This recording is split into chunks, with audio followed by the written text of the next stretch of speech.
Actually, I hit live now then.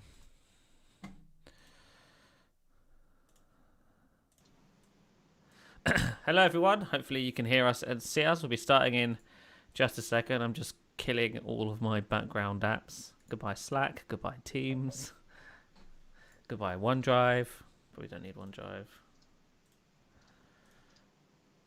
And that's probably fine.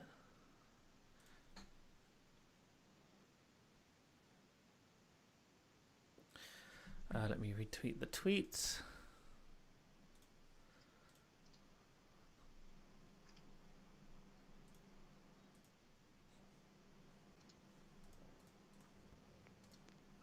All right, I gotta adjust my color again.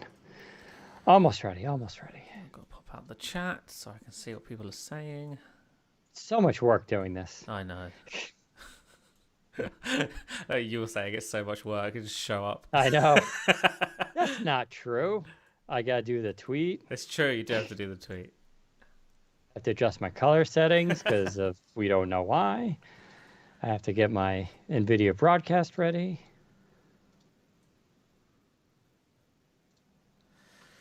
Trying to get the audio balanced. Hopefully that's okay. Let me know in the chat if I'm too loud and Dan's too quiet or vice versa. Oh yeah, let me turn down my gain. See if it's yeah, turn down my gain as well.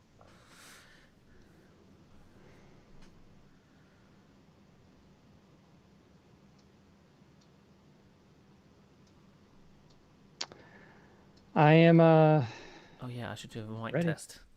I forgot. Oh god, voice recorder needs an update. Give me a sec. Oh, that's so annoying. I hate Windows 11. It's so rubbish. There's just so many little things that are wrong with it. It's just like, oh, why? I'm fine with it. Testing 1, 2, 3. That's probably fine. Testing 1, 2, 3. Zach too quiet. Dan don't know yet. He hasn't said much. It's true. Pretty quiet these days. I'm too quiet, but I'm maxing out on my volume thing. Okay, well, I'll turn myself up a bit more. Have you tried turning your own volume up on your PC? Let's both say something. I am now talking. Zach, you can talk too. I'm talking as well. Are we even? Are we even? Does it sound good? Both about the same. Okay. Both about the same. Okay, I should be now ready to start. All right, I am now recording. I am now recording as well. 3, 2, 1. Welcome to the Windows Central Podcast, episode 241 for September 17th, 2021. Hey everyone, Deanna Rubino here, joined with Zach Bowden for another exciting episode of the Windows Central Podcast, where we get to recap all the cool stuff that's happened in tech and Microsoft and Windows news and Surface and Xbox and all that stuff. This week, we're going to just briefly talk about these Lenovo Think Reality smart glasses, which just showed up here on my doorstep. Just going to tease them a little bit, just give some context, but I'll be doing a full review later on with them. But I just thought they're kind of cool because this is the cutting edge of technology and where it is. Zach's going to then talk about 1 year with the Surface Duo. He wrote a piece about that, talking about his experience and the pros and cons. Of course, there's a lot of cons, but we still both love the Duo. And then I'll lead us right into the Microsoft event prediction. So for September 22nd, Microsoft's hosting its event where we expect new hardware. And of course, we're here to unfortunately spoil some of the joy, but at least give context. You know, I think there's one thing to get hyped over stuff, but also we don't want to give people false impressions of things about stuff that's not coming. That said, it should be a pretty big year for Microsoft, and that'll be especially with Windows 11 stuff. So we'll talk about what that all means. Speaking of Windows 11, some new builds came out this week. We'll talk about those and what was new there. We have some review roundups too, a bunch of reviews this week. XPS 17. Dark Matter display, Razer Huntsman, Corsair HS80s. We'll also talk a little bit about the Microsoft Store for Windows 11. It's getting some new stuff in there, and some things are popping up there as it comes online. And I also just mentioned about the passwordless Microsoft account. Microsoft is getting rid of passwords. And I think this is, there's a lot of kind of confusion around this stuff. I have gotten rid of my password.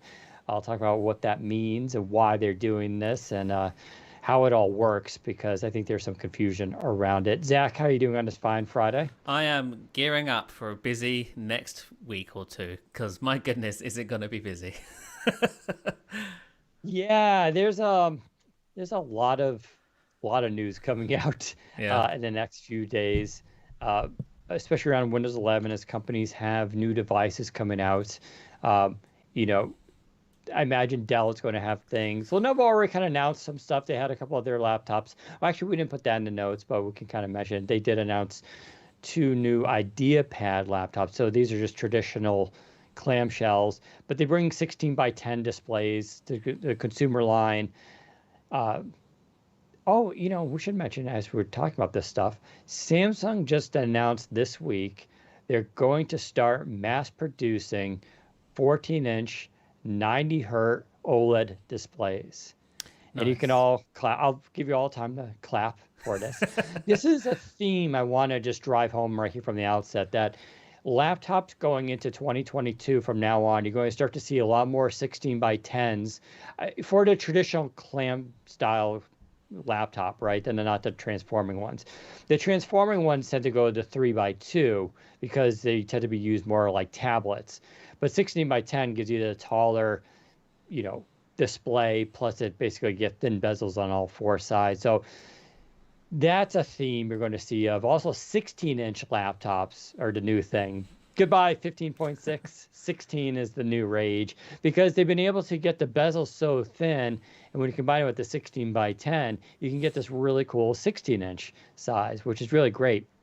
And then the 90 hertz thing is because Windows 11 supports dynamic refresh. We've been teasing this for a while. So you'll be able to get a faster refresh rate. And we'll see, I'm sure we'll see 120 hertz too from non-OLED. OLED's tricky though. OLED's got its own thing, and mass producing this stuff is going to be kind of a big deal for Samsung, but basically means that they got a lot of customers buying these.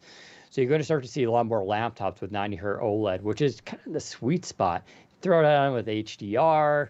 Laptops are going to get really, really nice in the next couple of months. So start saving for them. And speaking of, let's talk about just briefly. So these are, if you're watching the video, sorry if you're listening to the audio, these are the Lenovo Think Reality A3 smart glasses. I don't know the pricing of these. They're just kind of coming out now. They are wired. I know I don't have the wire connected up, but they do have a USB cable that connects up and mounts here. And so these are the glasses. I'll put them on to look super awesome, because there's no way you can't look cool with these. They look like some kind of like someone from the 80s, an Yeah. 80s sci-fi movie, I think. And they did send me over their Moto G phone, because you can plug these into an Android phone and use them remotely. But you need their software and ROM basically. So you can just plug it into any Android phone. So unfortunately, but they also plug into Windows PC laptops. Now Lenovo is like, well, it only kind of works with our laptops, but technically it should work with any laptop. They're just kind of guaranteeing the performance based on what they know in the setup. And Zach's putting on his HoloLens, I'm the matching. predecessor. Yes, we're matching dorks. So you could kind of think of these as HoloLens Lite. So they do obviously have the front-facing cameras and some sensors in there. They don't have as much as the HoloLens does. HoloLens has sensors for picking up your hands, for instance, and the gestures there to use it completely, without tools. This assumes you're going to use the smartphone, and you can use the smartphone as a trackpad basically, and to control. Or you're going to use it with a laptop with a mouse and keyboard and trackpad to move stuff around. So this doesn't have as much sensors, but this is the reality. This is, I love This is it. the Reality reality. of Think Reality. Yeah, but this is where this tech is. So if you're hoping for Ray-Bans that you put on like those stupid Facebook glasses, but with AR sensors and cameras in them that you walk around town in, and you're bringing up information in real time, we're still, like I said, years, I think, from that. So what's the purpose of these things, you know? And this is why I like Lenovo. These are an experimental thing. Don't get me wrong. They're meant for enterprise and business, used on remote locations, that kind of thing. They imagine the ones for PC that you plug in, and it creates virtual desktop. So you have your main screen in front of you, but then you can have like 3, 4, 5 floating Windows desktops in front of you. It's full HD resolution, so it's not amazing, but it's good enough, right? And then you can change the orientation of those displays. They highlight when you look at them. You can enlarge them, you can bring them closer, you can tilt them. Like, it's kind of crazy because they actually do get recognized in Windows as separate desktops. And the idea is, if you're working on a laptop at home, or even in a remote situation, or even on an airplane or on a train, you can then actually truly be multitasking with multiple desktops and moving stuff around. Sure, you might look a little goofy, but that's the point of these. It's still, you know, a narrow field of view, right? It's better than HoloLens, I think. But you still don't necessarily see everything kind of all at once, depending on how far you put stuff. But it's, and I know I'm going to have red marks on my nose from these. They're not heavy, but they're not super light. Because there is a lot of machinery. You can see how thick they are. Now, I know what you're wondering. What about if you wear eyeglasses? And this is the clever stuff. The little lenses in here can actually pop out. And in the box, they give you dummy lenses. And the idea is you take them to your eye doctor, you give them these frame things, and they can literally make prescription lenses for you with the mount. And then you just come home and you just pop them in. And now you have your prescription Think Reality glasses. They have some controls on the top, of course. And like I said, they're wired. And they come with different stems that come off. They come with a nice case. The nose pads come off, and they give you 3 in the box for different sizes, so you get a proper fit. So they really kind of thought of a lot of stuff here. How good is it? I'm not sure. You know, I did experience them a few weeks ago and tried them on, and it's cool, but it's not like Minority Report cool. Not quite, but it's still neat. It still feels a little bulky and a little heavy, but I find it more interesting because, like I said, this is the reality of where this technology is today. Now, maybe Microsoft has some like really, really advanced version. I'm sure, of course, they're working on HoloLens 3. But I still feel like we're still many years out from this stuff becoming a consumer product. Like the idea of like using these for multiple displays and floating around you is super cool. I'm sure some of you are listening to this and maybe you're like, oh, that's actually something I might be interested in. And you could just go buy these. Like I said, I don't know what the price is on them, but you could use it for that purpose. But I don't think for straight up consumers, that's a normal thing, right? Like they're going to want something more there. And that's where the other issue with AR, one is they need to shrink the technology down, get battery life if they're going to be truly wireless. Figure that out. The processor has got to get smaller, the sensors, everything needs to get smaller and better, higher resolution, better field of view. Like all that needs to be done yet. And that's going to take many years. And then you still need to solve the bigger problem, the use case. Like what are these going to be used for? And until the technology catches up, I'm not really sure, right? I do like this idea you walk around and it's just IDing stuff or giving you maps or notifications coming in. I should mention, was it Xiaomi? I think it was Xiaomi. One of the Chinese brands announced their own smart glasses this week. And they basically do that. They have a little projector and on one lens, it shows you like smartphone notifications coming in and some info. That's neat, but it's not going to be like what with HoloLens, where it's detecting hand movements and all that stuff. So I'll be doing some articles on this in the coming weeks. It's going to be very busy next couple weeks for me, but I'll be doing a review of these, but also talk about sort of the reality of like where this technology is and where it could go. Also, shout out to Lenovo. I've said this before on the podcast, but they're one of the few PC companies that genuinely take risks. Like you may look at this and think super niche, who's going to buy it? Lenovo knows that. They're not this isn't going to be on the store and Best Buy. You're not going to walk in and be able to buy it. They're not trying to push it to consumers. But they're one of the few companies that really push the boundaries on extreme new technology that's really cutting edge and actually put it out there for you to buy. X1 Fold is another example. I said before, I don't really love the X1 Fold, although I appreciate what they've done with it. But it's still a little too early there, too.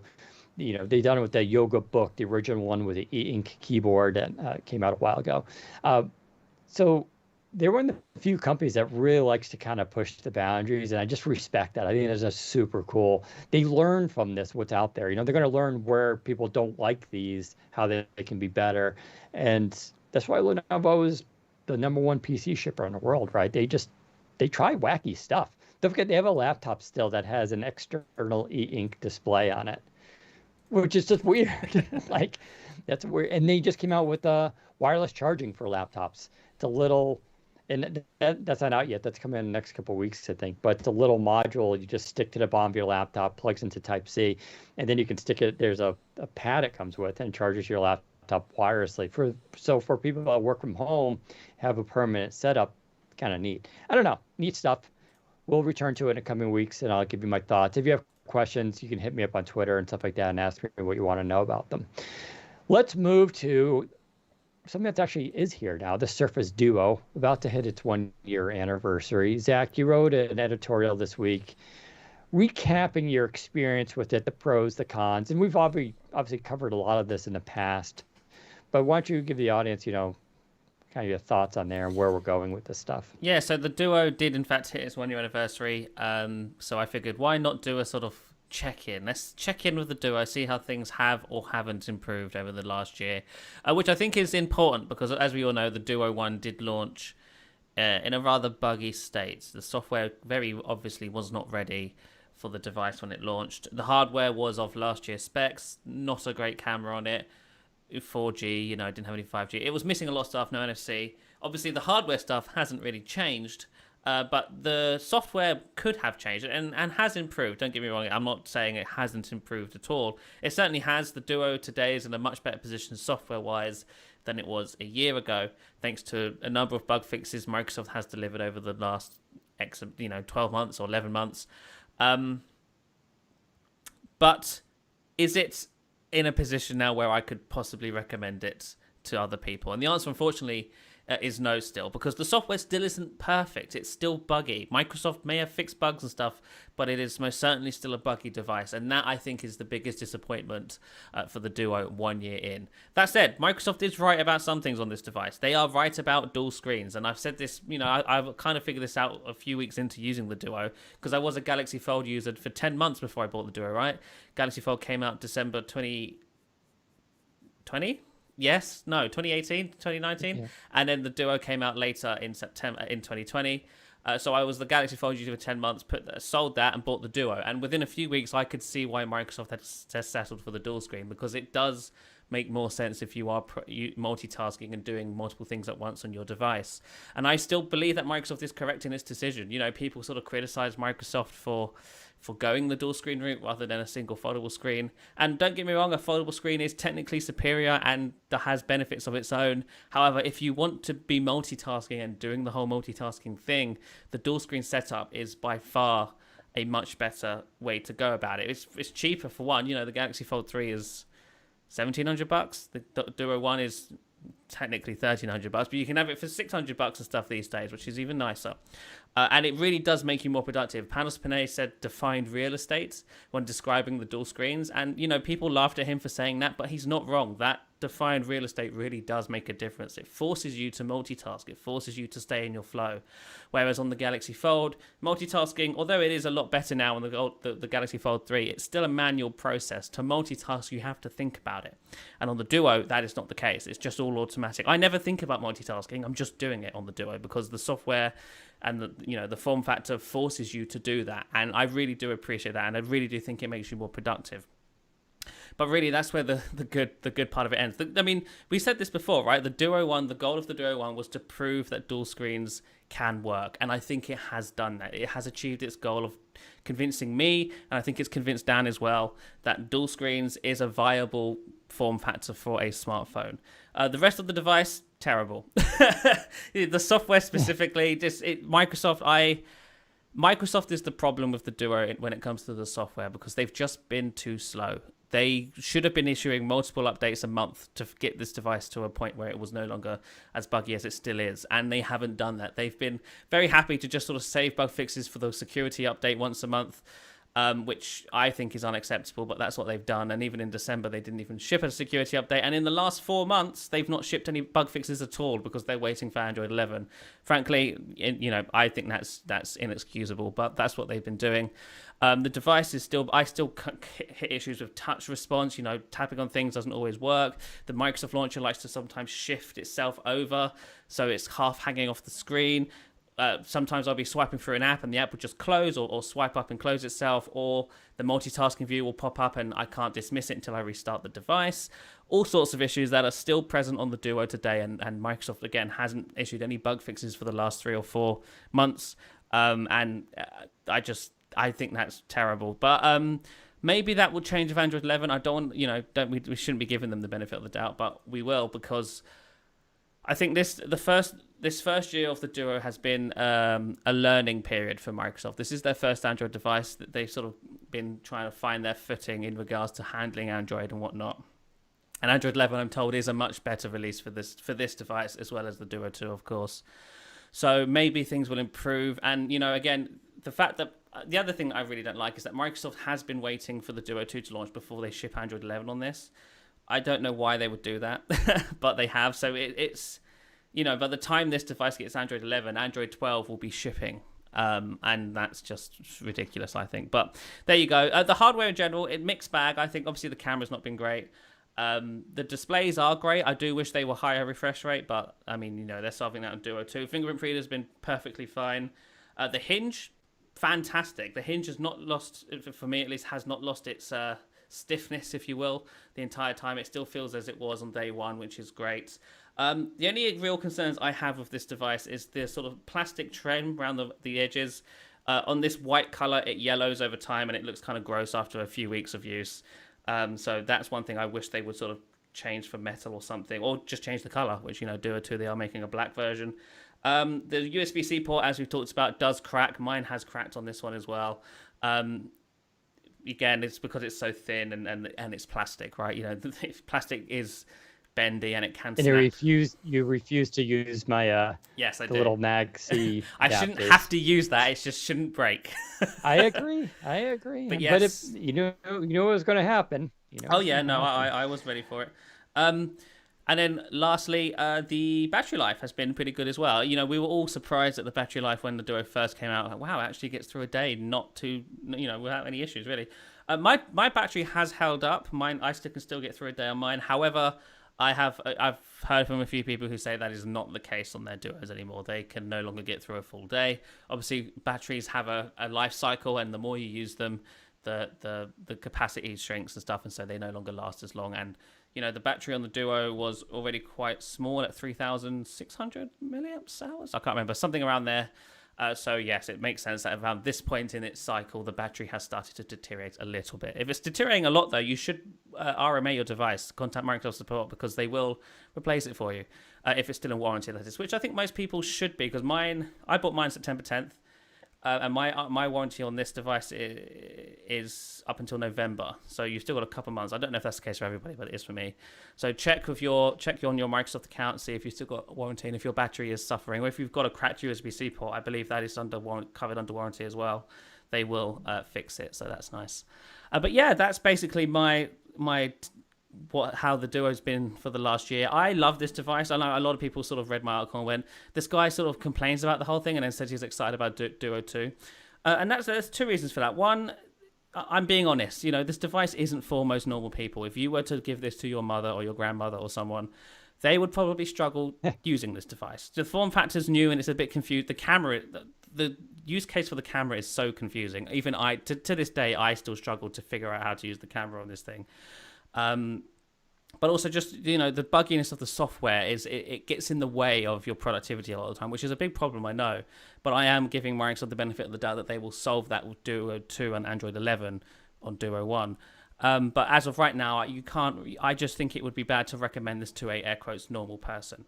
That said, the form factor does work. The dual screens has proven itself, and if Microsoft can nail the software and the hardware of Duo 2, I would be more than happy to recommend this kind of device to a normal person. Of course, the price is probably going to be an issue for a lot of people still, but outside of price, if price isn't a concern and you just are looking for the form factor, the Duo does dual screens the best of all the dual screen devices out there so far, of which there are not many.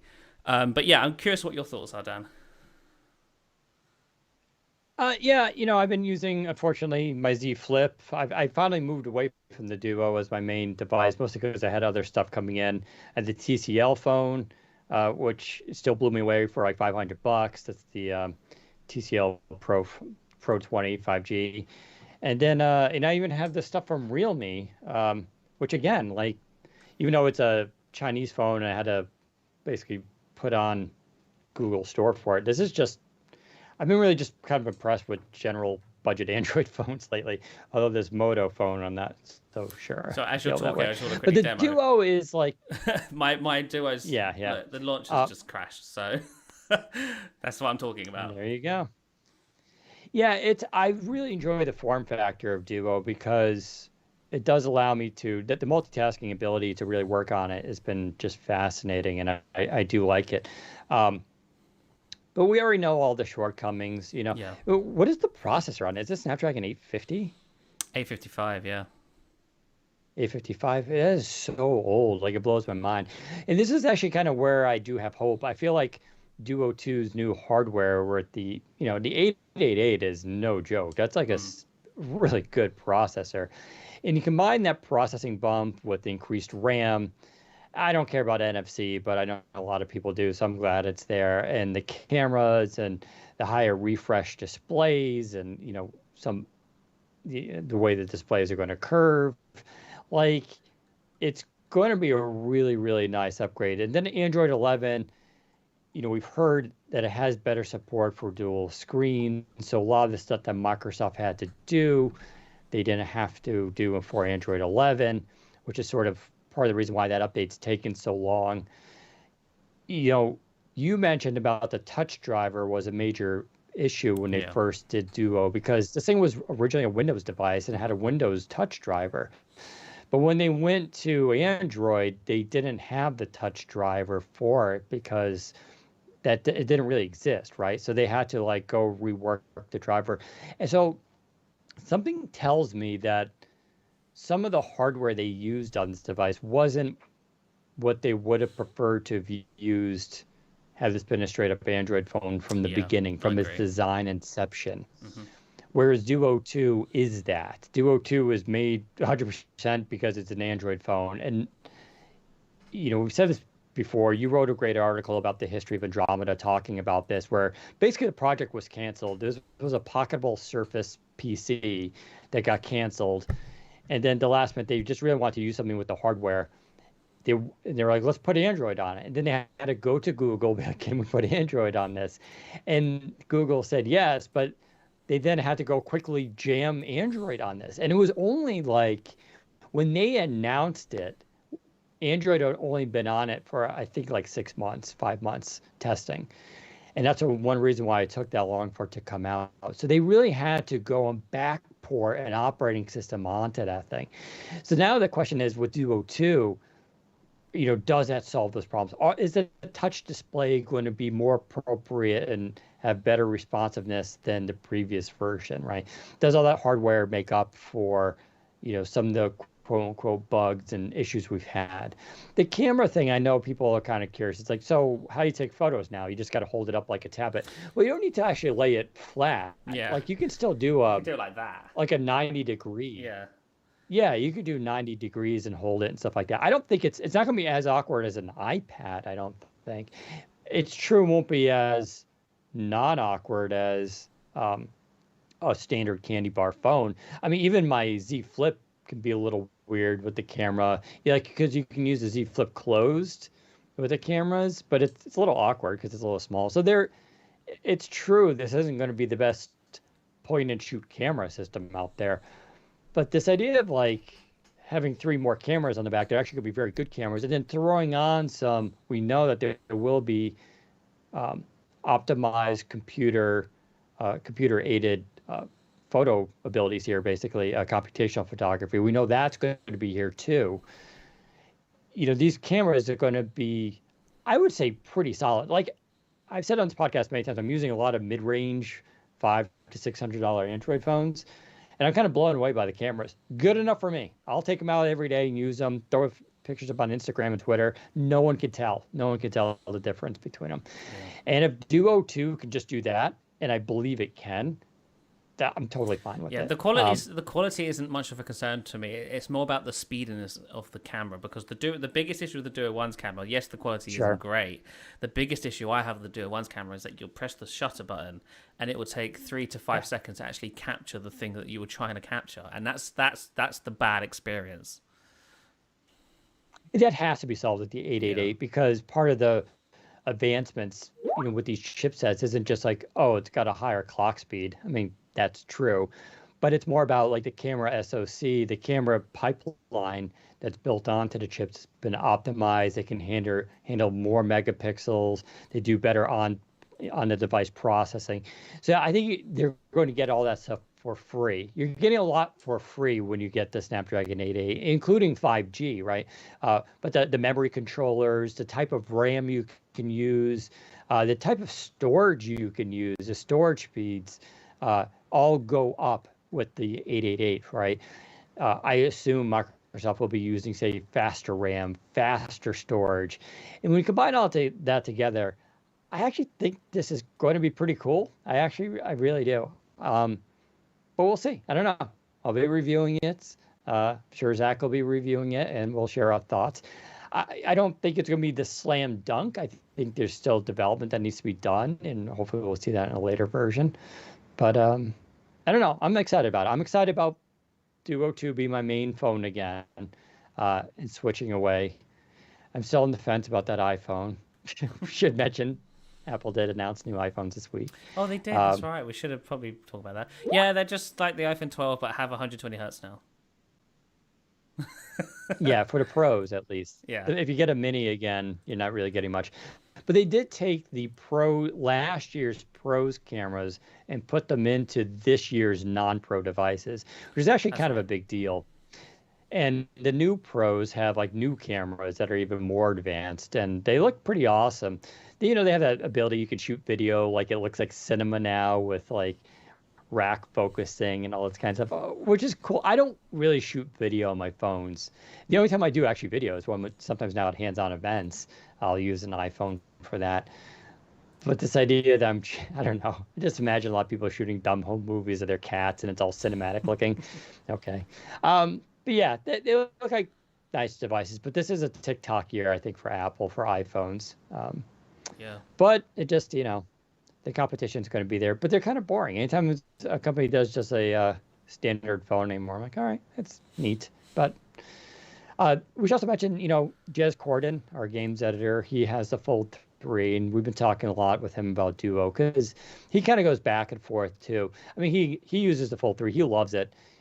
His use case, of course, is he uses it as a tablet kind of all the time, whereas I would switch to a PC much earlier.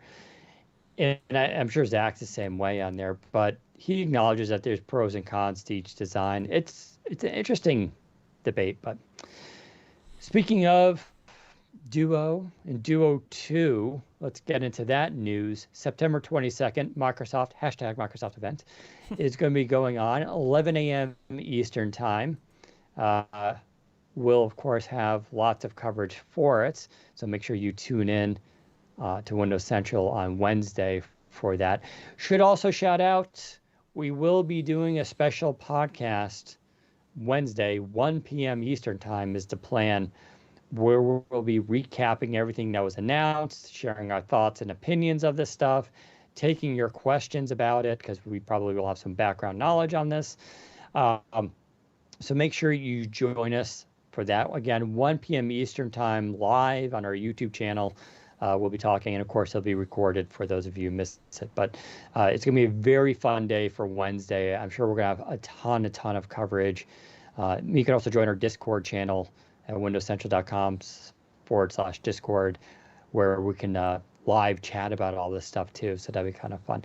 So Zach, let's get into it. The Surface, well, it's the Microsoft event, but we're calling it the Surface event, of course. What's our expectations there? So I guess we'll start with Duo 2, although you kind of already teased a lot there. So yeah, anything we missed? So Duo 2, of course, Snapdragon 888, 5G, 8 gigs of RAM, NFC, Bluetooth 5.1, slightly bigger displays, triple camera system on the back consisting of a wide, ultra wide, and telephoto lens. I believe the wide and telephoto are 12 megapixels, the ultra wide 16 megapixels. Not that that matters because we don't know any of the other specs. The selfie camera still exists on the inside above the right display. That I believe is also 12 megapixels, so a slight upgrade compared to the 11 megapixel sensor on the Duo 1. The displays are 5.8 inches now, I believe, up from 5.6. And the sort of thing we were teasing in through the last episode, spoilers by the way if you don't want to hear this, but the displays now slightly curved towards the center of the hinge, I guess, or the spine, if you will. So what does that mean? Not too much. I know a lot of people were thinking that this might mean the displays look uniform now. That is not the case. They still look like two separate displays. However, what it does enable is when you have the device closed, the displays are now slightly exposed along the spine.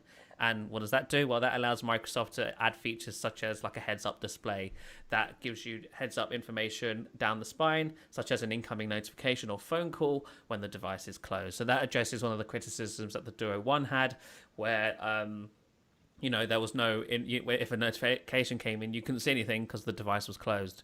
That should solve that, and that is, I think, one of the star features of Surface Duo 2. And that's basically everything, really, in a quick rundown. The device is a little bit thicker. It has a slightly, quite a bit bigger battery. I believe it's around 4,400 milliamp hours. That's not exact. That's me sort of rounding it. But yes, like 800 to 900 more milliamps, if you will, on the Duo 2, and it is slightly thicker because of that. I believe it's also slightly taller. I'm not 100% sure on that. The earlier prototypes were a bit taller, but we'll see what actually ships. And the device will be available, of course, in white as well as black for the first time. I assume white will still be called Glacier. I have heard black will be called Obsidian. So there you have it. And pricing, we don't know anything about pricing. However, one source mentioned to me that it may be about $100 more expensive starting. I was not able to confirm that, but keep that in mind just in case they do come out with a $1,500 starting price compared to the $1,400 on the Duo 1. I still be shocked if they do I that. would be I too. could understand because this is such a it'd be such a big hardware bump, but it's a weird story to tell. Yeah. But yeah, so basically the Duo 2 is an upgrade in pretty much every single way. Android 11 out of the box as well. Has a flagship processor, finally. That's current, at least. 8 gigs of RAM, which I think is perfectly acceptable. NFC, finally. This is now useful in the UK. Bluetooth 5.1, which I know Jez was complaining about the Bluetooth on the Duo, and I sort of agree that the Bluetooth on Duo 1 is kind of terrible. Bluetooth 5.1 should help improve that significantly. The displays are bigger with higher refresh rate. Love that. High refresh rate displays are the big thing these days, and that will make Duo feel a lot faster. Obviously, it will continue to include pen support. I do not know if you can charge the device, to charge the pen by snapping it onto the front. I don't even know if there's storage for it. There could be storage. I don't know. I've not asked.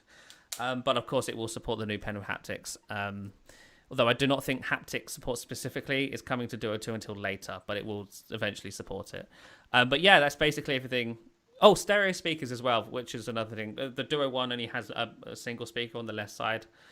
Duo 2 has stereo speakers on both sides, so that's fun.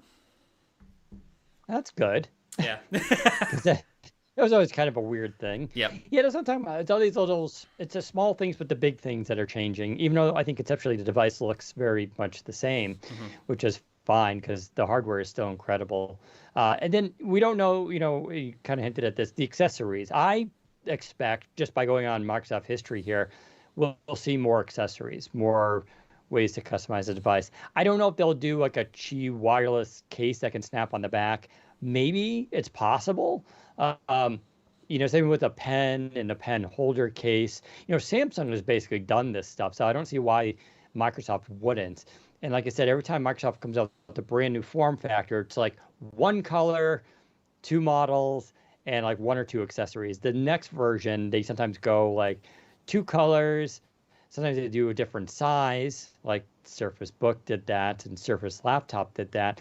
And then they come out with like more accessories for stuff, different type covers, right? We saw this with Surface Pro X. Surface Pro X was black and black. That was it when it came out. And now the second gen came out, it was like, now we got platinum and more Surface type covers with different colors for it. So I expect that to happen here. And I think that's going to be kind of the fun stuff, is actually some of the accessories, because there's a lot they can play around with here. Fingers crossed they do something. I know some people have also wanted, but I think we would have heard about this, maybe like an on-screen controller pad or something like that. Yeah. That plops onto the screen. It wouldn't be weird for them to do that, because they kind of did do something like that with Neo, which had a keyboard that had magnets and flipped around. Maybe they could do that here. I mean, that would be cool. Even a keyboard would actually be kind of fun too. Yeah. They could flip around to the back. I don't know. Yeah, I don't know. I'm excited about that stuff too. All the small details about this device. A few people asking when do we know when it will start shipping? I don't think we have an exact date, but I have heard, if they're announcing it on the 22nd, it should start shipping a week or two later. So early October is my best guess. But yeah, Duo 2, I'm very excited. And we expect more markets than just US. At launch, so it will be US, Canada, and I think the initial 5 European markets that were, or maybe it was 4, that were announced 5 months into the Duo 1's life cycle. So, because remember, They did that initial expansion of markets in February 2020 earlier this year, which was UK, France, Germany, and one or two other markets, I'm pretty sure. I believe those will be initial launch markets for Duo 1. Maybe there'll be a couple of days between the US and the UK and stuff. But then expansion to the other markets which Duo is currently available in will be at a later date. And I believe that's because of the chip shortage. They've only been able to order X amount of stock, and then they've got to distribute that stock between all the different markets where the device sells. So, yeah. Nice. Well, that's Duo 2. Looking forward to it. Should be something we get a review on in the next coming weeks. So if you guys want a budget, we don't expect Microsoft to do a huge trade-in deal with your current Surface Duo. So. I know they. I hope they do. We'll see what happens. But traditionally, Microsoft has been not the best with that. But maybe they'll do us a solid. Let's move on to the other cool devices. Of course, we got quite a few left here. Let's just start with the minor one, but the mystery device for me is the Surface Pro X. We are expecting a revision to that. They don't need to change the hardware, because at least the design of it, because it's amazing. I still use the Pro X as my go-to device when I can. But we are expecting 2 things at least. Well, a couple things, and more than that actually. The display. So the display should get a high refresh display this time. Could that be 90? Could that be 120 hertz? Don't know. And maybe it won't even. Maybe it'll just get 60 hertz. But I think it's going to get a refresh, and that's what Zach hears, I believe, too. Yeah, I think the for the Pro X specifically, since the design isn't changing, I think a lot of focus will be on the display tech. Because if you look at the preview for the event, it is a really very bright display. I'm not sure if HDR will be part of it. It might be, but I don't like it. Support for the dynamic refresh rate feature in Windows 11 is, I think, very likely for this device. Which is going to be really wild on this, because inking on this device is a lot of fun because of the form factor, obviously. And then, Wake on touch and all this kind of stuff, maybe Wake on approach. These are big things that are coming into Windows 11 more. A lot of these kind of smart features built into the operating system. But then the real question I have, so you also heard that there's going to be a Wi-Fi only model, which would be a big change as an option, but that brings down that price probably by at least $150, I would imagine. And that's nice, because then they get that lower, maybe $899 starting price, or even something cheaper. That's cool, because a lot of people did. My best friend has one. He doesn't use it with LTE. I'm like, what's wrong with you? But he just uses Wi-Fi only. So that makes sense for those people. But the processor is the big question. Right. What are we expecting for that? So the hiccup here in all this is it would be an SQ3, okay. But Qualcomm hasn't announced an 8CX Gen 3. Right. And typically what's happened is they've announced a gen, and then Microsoft comes out a little while later and be like, oh, and here's our version. But this time we may see it reversed because the last time Qualcomm announced the Gen 2 was like December 2019. It's a long time ago. We are expecting them to announce a Gen 3 in December 2021 because the pandemic threw everything off, for announcements and stuff like that. So could Microsoft get on stage with Qualcomm and be like, and it's going to feature new SQ3? And, could this be based on the Cortex 878C, which was announced last year as the new compute platform designed by ARM, and then Qualcomm would have to design and modify it, basically. This is a major jump, though, in performance. This isn't like some little tiny thing here. And in fact, back in May, I think it was, some alleged benchmarks for the HCX Gen 3 did appear on Geekbench. And the important score here is the multi-core performance, which has always been the strength of the Qualcomm chips. It got a 60% jump in performance over the Gen 2, which is huge. And it put it on tier with Intel's 8-thread Core i7 1160G7. That's a serious processor. So this isn't good. Now, it's still not an M1, and it's still not your AMD Ryzens. I get that. But I'll take it because I'm already kind of okay with the Pro X's performance. It could always be better, of course. But if it can do this stuff on multi-core, the single core is still not as performance. Intel's very strong on single core, by the way. But if it can do this, and you combine it with some stuff like maybe some faster RAM, some improved storage performance, and that high refresh display, man, I am super excited. But Zach, take me back down a notch and why I shouldn't be that excited in terms of availability. Right. So the alternative to that is so availability. So I don't know for sure. I've heard that the Pro X will launch later than. So the Pro X and the Book 4, which we'll talk about in a minute, will be launching later than the Pro 8, the Duo 2, and the Go 3, which are expecting to launch, early to mid-October after announcement. The Book 4 and the Pro X are later. And I have a couple of theories about that. I don't know anything concrete because, again, for the Pro X and the Book 4, the chips are a mystery to us. I've not been told any specific chips for these devices. So as Dan mentioned, it could go one way with, based on the Gen 3, HCX, SQ3, super huge performance boost, etc., etc. And this delay would sort of play into that because obviously that chip isn't being announced until December. Microsoft may not be able to start shipping that device until December or early next year because of that reason. The alternative to that is maybe they go for an SQ2, an overclocked SQ2, which would be kind of disappointing. But that's sort of would make sense in regards to the Wi-Fi only model because it's a slight revision on the existing model, so slightly overclocked SQ2. There's now a new Wi-Fi model, and all the upgrades are in the form of the display and maybe some other minor things here and there where they can. That's how there's one or two ways it can go. Either it's a big upgrade for the chip, or it's just a minor revision of the current chip, and then there's a new Wi-Fi only model. And we just don't know which one they're going to do. However, I have heard that this device will be launching later than the others, so along with the Book 4. So who knows at this point? Being that there was alleged testing and benchmarks of the Gen 3 back in spring, that does bode well for that this thing is nearing production. Right? Yeah, because you're right. Qualcomm in the past has, when they announce their new chip, it's usually a bunch, like months before it starts shipping in products, right? Maybe they're doing it the other way this year, where they've been testing it for long enough and then they announce at the end of testing, so it's available once they announce. At least I hope. Yeah, it's always been frustrating because they announce in December and then it'll be like August. Yeah.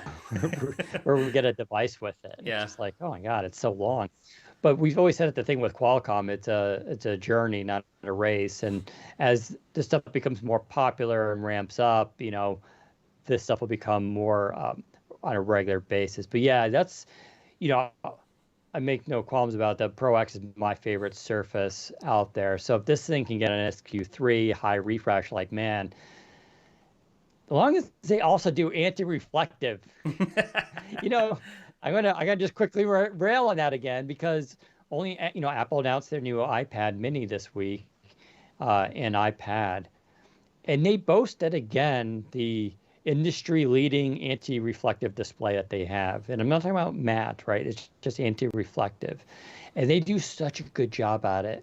And, I know some people in our audience are talking to iPad mini. Jez just did an editorial about the mini saying how it might be like a really awesome cloud streaming device for xCloud for gaming. And I think he's right. The thing with the mini is, like, I'm tempted to get one because the hardware is so amazing on it.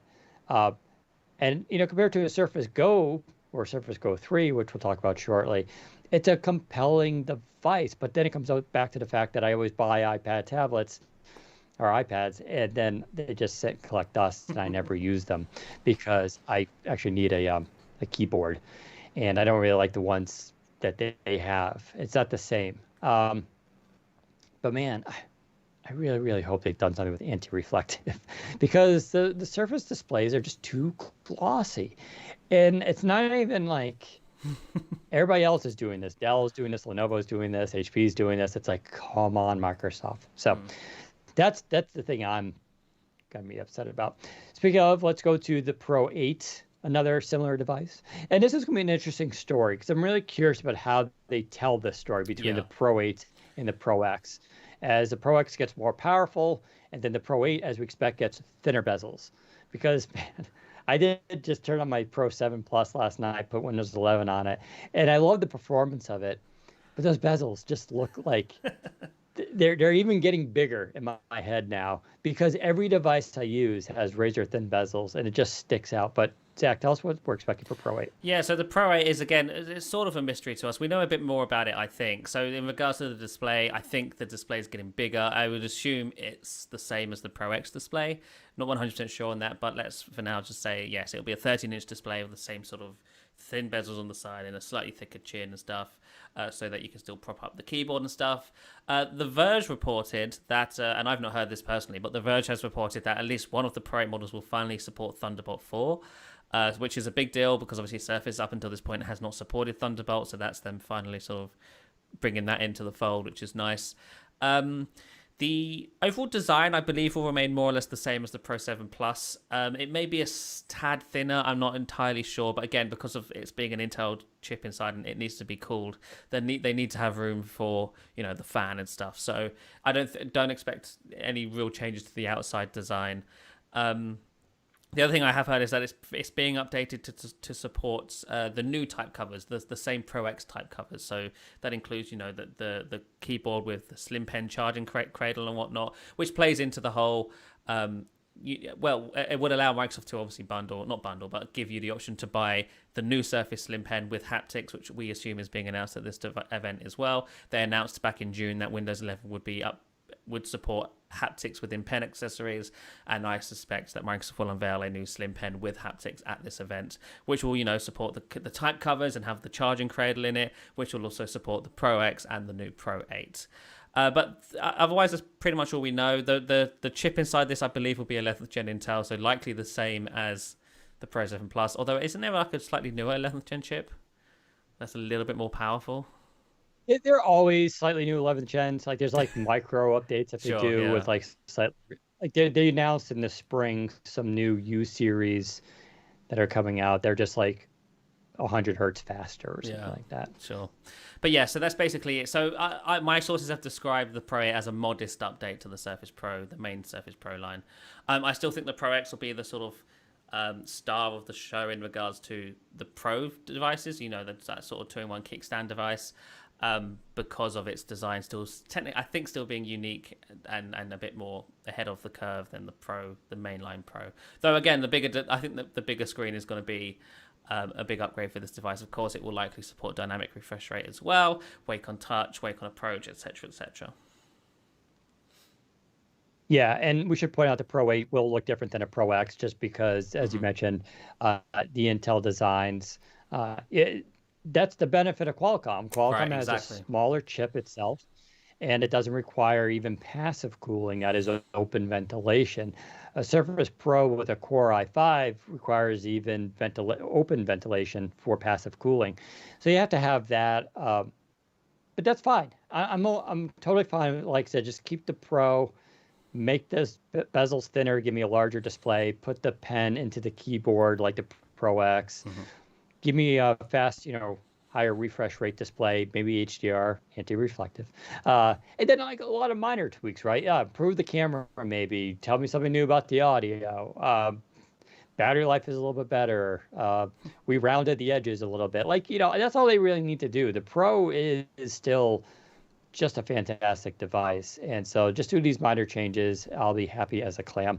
It'd be also nice if they offered an LTE version or even 5G. And that's the thing we didn't mention with the Pro X. We don't know. Right. Are they going to go with 5G in any device this year? I would love to be able to tell you, like, yeah, of course they are. Why wouldn't they? That'd be stupid not to. But this is Microsoft. I could totally see them not doing 5G till like 2022. That would be a bummer. But the Pro X, you would think with the Pro X, if they do an SQ3, it would do a 5G and all that kind of stuff. But that would require some internal antenna redesigns. So I don't know. Real quick before we move on from this, just to clarify, since people seem to be confused, James is saying, my understanding is that the Pro X is where they made design changes, but that the Pro 8 would finally be adopting the Pro X design. Is that true? Yes and no. Like I said, the displays, the front of the device will likely look more like a Pro X. Yes. However, you have to keep in mind that the reason why the Pro X looks like it does is because it's an ARM device. Like, as Dan mentioned, the reason why Microsoft went that route with the Pro X is because they could design something around the ARM chip that isn't possible with an Intel chip, because the Intel chips need to be cooled with a fan and stuff. So the device automatically has to be thicker if it's got an Intel chip in it, just by default, because it needs to be cooled sufficiently. But again, like The Verge has again reported that it might have Thunderbolt 4, which will be a big upgrade for the Pro 8 that the Pro X doesn't have. So there's all sorts of there's benefits to having both. The designs will look similar, but they will not be identical. I think that's fair to say. I think Microsoft has a commitment to the enterprise. They need to sort of stick with that commitment for the mainline Pro device. But that's why the Pro X exists. They wanted to break away from that design that the standard Pro has, and the way they did that was by adopting ARM and making the device we now know as Pro X. And I think that, which is why these devices are going to continue, and I think that will be how they differentiate them. Yep, it's going to be interesting to see on stage how they balance those, but yeah, I don't know. It's going to be tough. Tune into this podcast in the coming weeks to, who knows if we'll have both, right? Because of the availability issue, it's going to be a kind of a concern. But as a hardcore user of kind of both form factors, I'm curious about which one I'm going to prefer. I don't know. I think Pro X is going to be still my baby, but can the Pro 8 convince me otherwise? That's going to be an interesting discussion we'll definitely have here and on the site, of course. Let's turn to, we'll skip the big guy for last, but Surface Go 3, nothing major there, just a couple chip upgrades. But we should say that Pentium Gold 6500Y, which is the processor it's expected to get, is actually a massive jump from the previous Pentium. And that's actually really good. That means that 399 model may actually now be something a lot of you would want to consider, because it's going to be a big jump in performance. Still not like Core i7 or something like that, but considering where that is. Whereas the higher end Core i3 10100Y is only like a 10 to 15% boost in performance. So it's a little bit something, but it won't be huge. Again, devil's in the details, right? Do they also make the RAM a little bit faster? Do they also upgrade the storage technology? Right now it's, what is it, MMC, or is it EUFS, I think it is, and eMMC. I always forget the abbreviations, but it's slower than PCIe. Do they put faster storage in there, change the storage technology? Because all that will help that experience of making the device feel faster. I just mentioned the iPad mini. I know that thing is priced very comparatively to this. I think it's $499, the iPad mini. It doesn't include the keyboard and stuff, so it's not quite the same. But still, throwing this faster processor, the Go 3 could be an interesting device. But Zach, correct me, we're not expecting any other real hardware changes. No, I think the Go 3 will look just like a Go 2. They may release a black model. I know with the Go 2 that's something they were testing internally for a while, but it never shipped. So it would be very easy for them to do that with the Go 3, and that's just an easy way for them to differentiate, similar to what they did with the Pro 6, whereas they introduced black because it was just like the Pro 5. Right. Which, a black Go 3 will be interesting. I know they're probably sending that for a review just because it'll be the new one to differentiate it. But I'm Team Platinum. Me too. And then let's go to the big guy, of course, Surface Book 4, or what may be also known as Surface Laptop Pro or Laptop Studio. We don't know. I personally think they should rebrand this and just call it like Laptop Studio. Me too. To really distinguish it. But I guess they could call it a Book 4, and who cares? Zach, go through this. This is the big one. This is going to be the one that you all want and none of you can afford. Yeah. So this is going to be Microsoft's new sort of form factor for the Surface line, because yes, it is still a convertible 2-in-1, but it's doing it in a way that we haven't seen on the Surface line before. So they're essentially combining the sort of metal keyboard deck of a Surface laptop, making it a bit thicker, of course, to incorporate more powerful CPUs, and then combining it with the sort of kickstand design and display of a Surface Pro. It's non-detachable, so you close it like a laptop, and then you can open it, and then you can sort of kick the kickstand out and pull the display forward and lay it over the keyboard deck. And that's the sort of 2-in-1 aspect of this device. And hence why we think they might call it Laptop Studio, because, you know, it's similar to the Surface Studio, which has a display which you can pull forward. This laptop will have a very similar sort of setup there. I'm very excited about this device. It has a 14-inch display with slim uniform bezels around the whole front of it, which looks fantastic. Windows Hello, of course. The display itself, I assume, will be dynamic refresh rate. If the others are getting it, this device almost certainly will as well. Ports include 2 USB-C ports, Surface Connect, and a headphone jack. Don't know if the USB-C ports are Thunderbolt enabled. I assume if the Pro 8 has Thunderbolt, then this device will as well. I don't see why that couldn't be the case. Trackpad will be bigger compared to the Surface Book 3. It will likely be the same size as what the Surface Laptop 4 has, and the sort of keyboard layout's the same as the Surface Laptop 4 as well. The dedicated GPU inside this, I'm not sure on the specific series, but I have been told it will be RTX sort of graphics of some kind. Dan reckons it makes sense for it to be the 30 sort of series, the 3000 series, which I also agree with. But this is Microsoft, so who actually knows? And then the chips are the biggest mystery for this device. We don't know what kind of chips it will have. Will it have 11th Gen 6 or 8 core chips? Maybe. Or will Microsoft wait for 12th Gen, which is supposed to be launching around about now, right? Next month is, I think, when 11th Gen chips start rolling out. We don't know. We don't know the answer to that. That is the mystery right now. I would like to think it's probably going to be 11th Gen 6 or 8 core, but they may be waiting for 12th Gen, because this is the other device that I've been told will be launching later, likely in November or December. Which would be weird, or if it's even later. So with the 12th Gen, and you and I have talked about this, the issue with 12th Gen is obviously it hasn't been announced yet, but even still, when Intel starts producing new chips, they're in small batches because it's a whole new architecture, a whole new design, a whole new fab process. And so they start off small because it's difficult to manufacture without errors and issues. So they start out small, and you know, companies who are going to want that chip would include Lenovo, HP, Dell, Acer, Asus, all come to mind, with the Lenovo being the #1 shipper in the world. So they're going to get they're going to be like, here's our order for 1 million chips. What does that leave Microsoft in terms of availability? It's already tight, right? Microsoft already warned previous quarter for this quarter. They're going to have a tough time executing on Surfaces because of the chip shortage. And you combine a new chip with existing chip shortages and capacity, and that Microsoft's on the bottom of those lists because they don't buy that many chips. This is a big question. I don't know, do they pull that off? Mm-hmm. Also 12th Gen is a pretty significant revision. It does use a different core structure that's similar to ARM with small and big cores.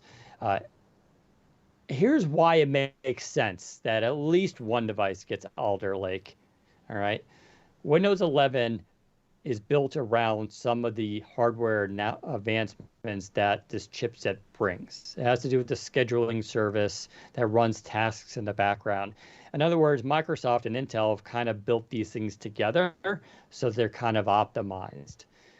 If you are Panos and you work on Windows and you work on Surface, I feel like, and this is why I think a lot of people are excited about Alder Lake, is you would want to release a device that showcases that, right? The advancements, the battery life, the performance. So do they do that? I don't know. The spirit of me wants to be like, of course they're going to, because that's what they should do. But then the realist in me from covering previous every Surface event is, they don't do that, right? The last time we've talked about this on the podcast before, what they did was Skylake with the original Surface Book, and they ran into all sorts of problems because of Intel. Now, a lot's changed since then. So although I find truth in that argument, since that happened, Microsoft and Intel have become very, very close in co-designing hardware as well as the operating system to work together. On top of that, Microsoft has made a lot more Surfaces since then and has a lot more experience with Intel chips. They understand a lot more about what's going on there. So I'm going to call this one a draw, man. I could see it going either way. Yeah. It would be weird, too, if they do announce it, and then there may be like early 2022. Right. That's a very real possibility as well. Right. And they could totally do that and say it's early 2022. I could absolutely see that happening, which then, again, is weird, but not unprecedented, but maybe a thing, because they did announce Duo and Neo as things coming a year later, at least a year later. Of course, one of those we never saw. We're still waiting. Never saw it, but still waiting. But they do have a little bit of a precedent for pre-announcing things, so maybe. I don't know. This is why, Microsoft may be mad because we're spoiling some stuff here. But hopefully you're also hearing, we got a bunch of questions about this stuff and a lot of details. And so these are all things that pay attention to during the announcement, because we don't know those answers. I think it's going to be super interesting. Here's what I hope. I hope this device has an LTE option or 5G option too. I'm not holding my breath, but that would make Dan's day. Of course, I want an anti-reflective display. I want HDR. I want their fast refresh. We know we're getting that at least. I would love to see 12th gen Alder Lake, even if it ships in 2022. And that's a good, trade-off. Would you guys be willing to wait till 2022 to get this thing, just to get that newer processor? I definitely expect RTX 30 series graphics. It would be weird to ship a 20 series at this point. I don't even think they're making them anymore. I don't know. This could be a really cool device, but ton of questions on there. And does it have Thunderbolt? Right. Another one. Does it have Thunderbolt? Weird question. So I guess we should now cover what we don't expect. Yeah. Why don't you ruin everybody's day? So no Surface Studio, no Surface Laptop Go, no Surface Laptop 5. Wouldn't make sense. The Laptop 4 was basically just came out a few months ago. And very unlikely that we'll see the Surface Neo. For this event. For this event, My theory on this is they're absolutely going to return to the concept of dual screen PCs, because there's nothing that's happened in the last 24 months that said not to do this.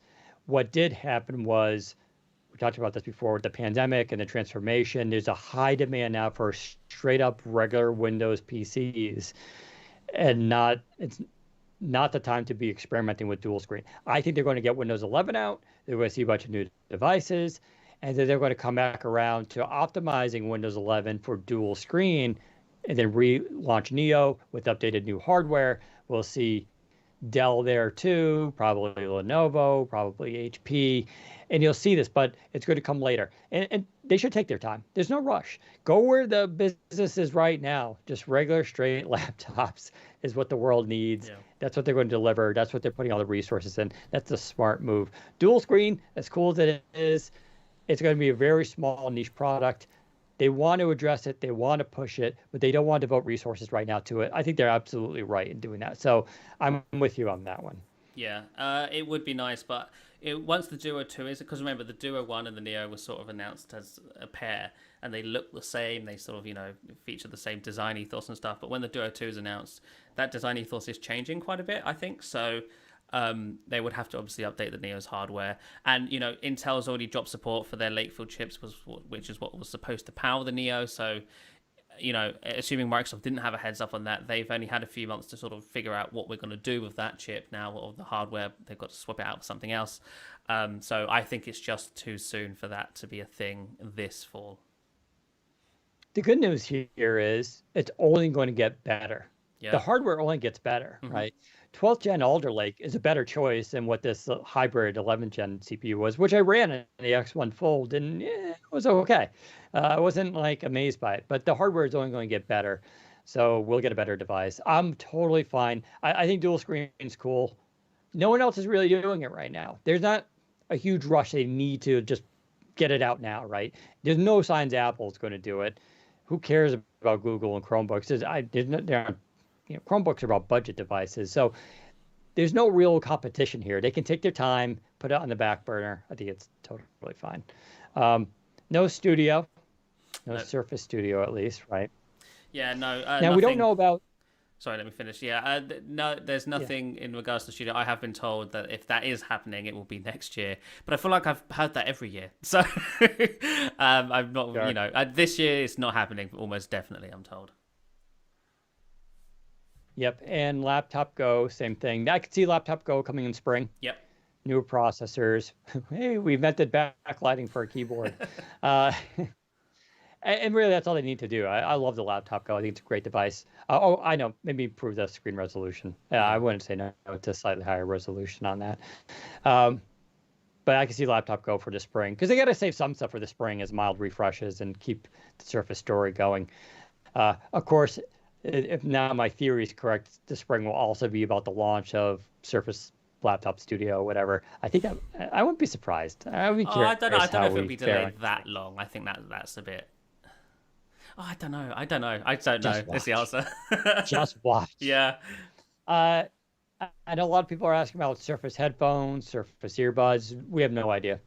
That's again a draw. I could see them totally announcing updates. I could also see them not announcing updates. I'm not holding my breath for any headphones of that sort of Surface brand, unfortunately. I think really the only big sort of accessories we're expecting are the new type covers with the Windows 11 logo and the new haptic slim pen. There may be a fingerprint reader type cover as well, and then obviously the slim pen itself, because you'll be able to buy it without the type cover, I assume. And also there might be a new Surface Hub 2S camera, but that's not really interesting to any of us. So I could still see them doing earbuds only because the Surface Duo 2 would be a good tie-in package. It would be weird to sell Surface earbuds. How old will they be at that point? Year and a half old? Yeah, right? They came out spring 2020, didn't they? They were announced end of 2019. So I'd be kind of surprised if they don't do a new earbuds, to be honest, just because that's a long time in earbuds. And for those asking, yeah, I'm wearing my Samsung ones right now. I still have the Surface earbuds. Why am I wearing these? Honestly, they were just in front of my computer, set up from the last time, and I was in a rush, and they were just easy to put on. I'm also just kind of reviewing these and just seeing if I like them or not. So, but I could see them doing new earbuds, and let's be honest, there's a lot of room improvement for those things, right? Yeah, they're missing a lot of stuff. Including the ability, like when you take them off, to pause, and sensors, and the case doesn't have wireless charging. Like there's so much that they could do there. It would be weird 18 months on. They're just like, nope, got nothing. But yeah, I'm not holding my breath. Yeah. But yeah, I think that's basically everything boy. for the event that we know of anyway. Maybe will there be a one more thing? We don't know. That's kind of the whole point of one more things. Microsoft may try to position the new book as a one more thing, but we sort of know about it, so that's not a real one more thing. And one more thing is only effective if nobody knows about it. And if maybe that will happen, but Sure. I'm not holding my breath for a one more thing. But yeah, still a big event. I think this event will rival the 2019 October event as well as the 2015 October event. Those were sort of the big sort of key. These are big deal events. That's when they announced, the book for the first time, and the Neo and Duo, and the Pro X, and in this case, it will be the Laptop Studio, or whatever they want to call it. A Surface Watch. I know people keep bringing that up. We're not expecting. No. I made an argument for why it would be a good idea with the Duo, but I don't see this happening. And to be honest, I don't know if I want them to introduce yet another device with a new operating system and all that. Like it's gonna be the same story. Like it's cool, but it's missing all this stuff, right? Because they'd be starting from zero, basically. And we saw what happened when OnePlus, right? They did their smartwatch recently, and it was missing a ton of stuff. And some Yeah. people are like, "Oh, it's coming in updates." And then a lot of reviewers are like, "No, you got to buy it on what it does today." Just like original Surface Duo, right? With that same caveat about it. And so I feel like there'd be a lot of trade-offs. That said, the Microsoft Band came out the gates pretty a pretty well-rounded device at the time. But we're not expecting anything. I'm doubtful they'll have anything this fall, which is a shame. But you'll just have to use whatever other Galaxy Watch you want. So that's it. Like I said, we'll be doing a special podcast on Wednesday, 1 p.m. Eastern time, to see where we were right, where we were wrong, as well as discussing what was announced. So tune in for that. And of course, I'll be having tons of coverage all this week coming up on all that Surface stuff. Let's turn out to some other kind of less interesting stuff. The Windows 11 builds. There were some announcements this week. I'm excited because of the beta channel, which I'm in. Do you want to start with that first? Sure, yeah. So this week, the beta channel, as always, had another cumulative update style release. More bug fixes, nothing really noticeable there. The big thing for the beta channel this week is that they're finally rolling out the new sniffing tool, calculator, and clock app to the beta channel testers. That was in dev exclusively beforehand, but that's good because now obviously the beta channel gets access to those apps, and they have some nice improvements. The clock app now has Spotify integration and to-do integration and stuff, which is super cool. The calculator app has rounded corners, and the other app, what is the other app? Sniffing tool. Sniffing tool has been combined, so the old classic Win32 sniffing tool and the new one has been combined, and it has like a cleaner, rounded UI and stuff. Also announced this week, although this isn't in the base channel yet, it's only in the dev channel, the redesigned Photos app. This sort of, I think, must have leaked earlier in the week or last week, but it's now rolling out officially to dev channel users, and this is a sort of new design for the Photos app. Microsoft says it has a beautiful new design, aligns with the visual design of Windows 11, including rounded corners and Mica material across the app. There's also a new photo viewing experience. You can now select multiple photos and sort of view them in a sort of collage, which is kind of nice. There's along the top, there's a bar for doing different editing tweaks and stuff, and there's now the ability to automatically open an image from the Photos app into another photo editing app of your choice, such as Photoshop or Elements or something. And yeah, otherwise it's basically sort of a design refresh, so that's nice to see. And then the builds specifically, so the dev channel builds last week, because we didn't do a podcast last week it got build 22454, which introduced a consistent modern context menu for the recycle bin, because believe it or not, Windows 11 is shipping with an inconsistent context menu when you right click only the recycling bin. And then this week's build had nothing in it really, just fixes, unfortunately, but that's pretty much how it always is when we're this early into a new development cycle. So not much going on in the world of Windows. Last week Microsoft did, this is outside of the program, Microsoft did kick off its Windows 11 launch campaign with a bunch of new advertisements, which, might I add, I think are really cool. I know people always have problems with these sort of marketing advertisements and stuff, but I thought it was a catchy ad. It was a minute long. They have shorter versions obviously for TV. And yeah, that's basically all the Windows 11 news. I'm actually looking at the Photos app right now, which is it's nice. I'm not a huge Photos app user, although now I'm realizing for some reason I have duplicates of all my photos I've taken recently.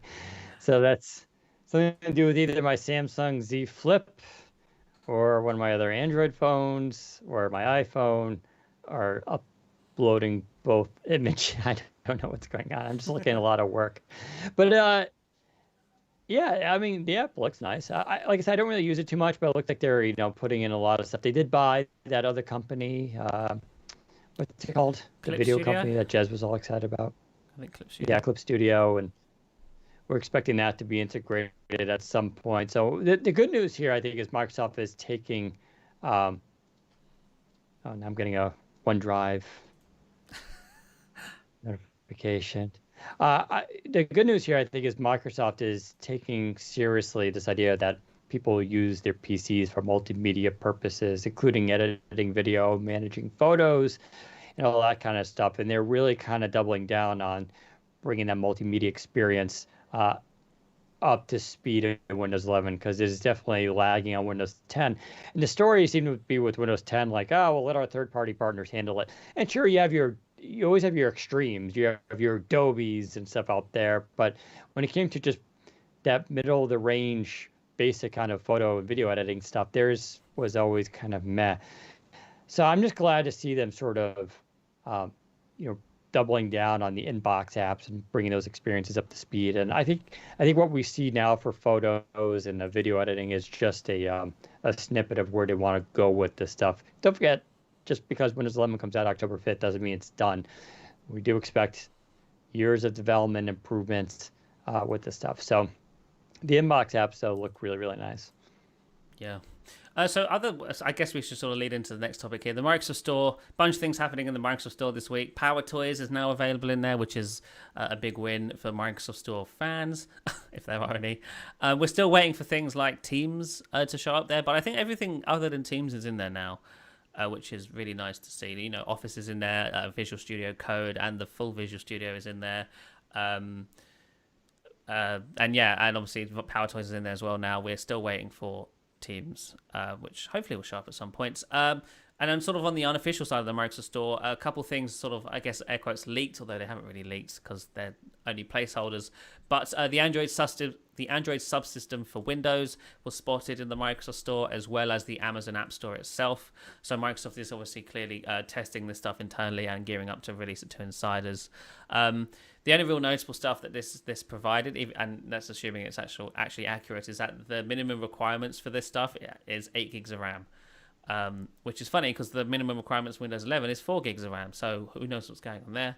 But maybe some PCs with 4 gigs won't be able to use Android apps and you'll need 8 gigs minimum, which makes sense, right? Because this Android subsystem will essentially just be an Android VM running in the background, and that, of course, will take up resources. So the more RAM, the easier that process is.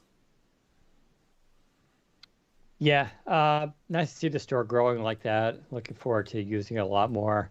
I'm just actually running the store right now, checking out the performance of it, because the store has been getting a lot of like minor improvements with the design and fluidity of it, and it's looking really nice. I have to admit that they did a great job with it. Of course, we should shout it out to the people who are working on the store include Rudy Wynn, a famous guy who did a lot of stuff on Windows Phone many years ago, and now I'm forgetting their other names, but the developer behind the YouTube app there, MyTube, he now works on the store as well, and that's MyTube I use every day. It's one of it's still the best YouTube app on any platform in my opinion. But there's a lot of people who are kind of famous in the development world that have been working on the store, and it shows. And again, there's just proper decision making. We've had this discussion before where I've always said, proper leadership. It isn't just saying yes or no or making right decisions. It's also hiring the right people and knowing who the right people are to execute on something. You're only as good as the people around you. And we've seen a major reshuffling in the last few years at Microsoft. And this is just, like if you ask me, like, all right, you got to redo the store. Who do you want, for make a top tier experience? Like I would have named like the people who are making the best UWP apps on Windows Phone and Windows 10. Be like, these guys get it. They know what they're doing. Like, bring them in. And that's exactly what Microsoft did. And, kudos to them for making that decision because it's, like I said, leadership is about making those right choices. And it looks like someone there is definitely doing that. Well, briefly, let's talk about passwordless Microsoft accounts. So Microsoft's been touting this for the last few years, but it's actually now kind of a reality, or at least it's rolling out. It wasn't my account. They say you can now delete your Microsoft account's password, which is it just sounds so weird. Like, what do you mean? Yeah. What happens then? Like, what happens when you need to log into something? Like, how do you not have an app password? And the reason why, so there's a few things. First of all, what they said was a lot of people who have like a Microsoft account password, they either make it something small and stupid so it's memorable, in which case it's now prone to phishing and brute force attacks. It also has to be, if you're on an Azure directory or a network, that password gets listed in the system, so it can be vulnerable there. And it's also, and if you're like me, you have like a 22 word, 22 digit password that has numbers and symbols and total randomized, and it's you can't memorize it, then it's super inconvenient, right? Then every time you need to log in, you have to go to a separate app, log into that, bring up your password, copy paste it. And even that copy pasting, by the way, technically a security vulnerability. Um, and so that's the other solution. So this idea is like you get rid of the password altogether. When you go to log into, say, uh, a PC for the first time or sign into a Microsoft account online, what happens is it can send a notification to your Android phone or your iPhone, and then you should have biometrics enabled on your authenticator, your Microsoft Authenticator app. So then you can click the notification. Then you have to log in with your bio authenticator so no one else can do it. And then you got to agree to it's usually a password challenge, right? It's like, yeah, you have to match the number. Um, the computer will be like, see, we just sent the code to be 62. And on your phone, you have to choose 62, 58, or 192. You have to choose that and activate it. And that's it. You click it and you log in. It's it. It's simple. It's fluid. You need your phone to do it. So what happens if you lose your phone, right? So there are backups here when you have a Microsoft account. You have to have like a secondary verified email address where they can always use as an account recovery. You're supposed to have a phone number too that can be used for recovery. And you can have multiple versions of this. You can change the the email and phone number to whatever you want. I recommend using a Google phone, Google Voice number. If you can get one of those, they're free, because then you're not susceptible to a SIM attack, right? Someone stealing your phone number and all that. If you go through Google and have a virtual number, well, no one's going to be able to call AT&T and trick them into giving your phone number. So that's one way you can get around that. And then you can have that Google account all secured and locked down so no one does anything. So there are backups here in case like someone was like, why don't you lose your phone and your computer and you don't have access to your email? I'm like, well, you've got a lot of other problems, obviously. But there are fallbacks here for recovering your account and stuff like that. So I think this is a smart decision. I think it's definitely more convenient. As someone who always logs into stuff on new computers, it's cool. You just have your phone there and you're like, yep, yep, yep. That said, interesting story. I did have like I was in the car the other day, passenger, and I got a notification for Authenticator requesting authenticating my account to log in. Here I am in the car. I'm not making a request to log into my account. And then I got all paranoid, right? It's sort of like, now, had I hit yes, it would have been kind of frightening, right? I could just hit yes, logged in. Like, I don't know what that was. And then someone would have been logged into my account, possibly. I think it was because I sent some devices to Samsung. And I think it was something that was going on there. But it is kind of weird, too, that you can just, like, with a quick button and a bio authenticated acknowledgement say like, yeah, that's me, log in. But it was cool because I went to my account, I saw it came out, plus it came out of San Francisco, so it tells me it was something, a device or something like that, maybe because it was out of California.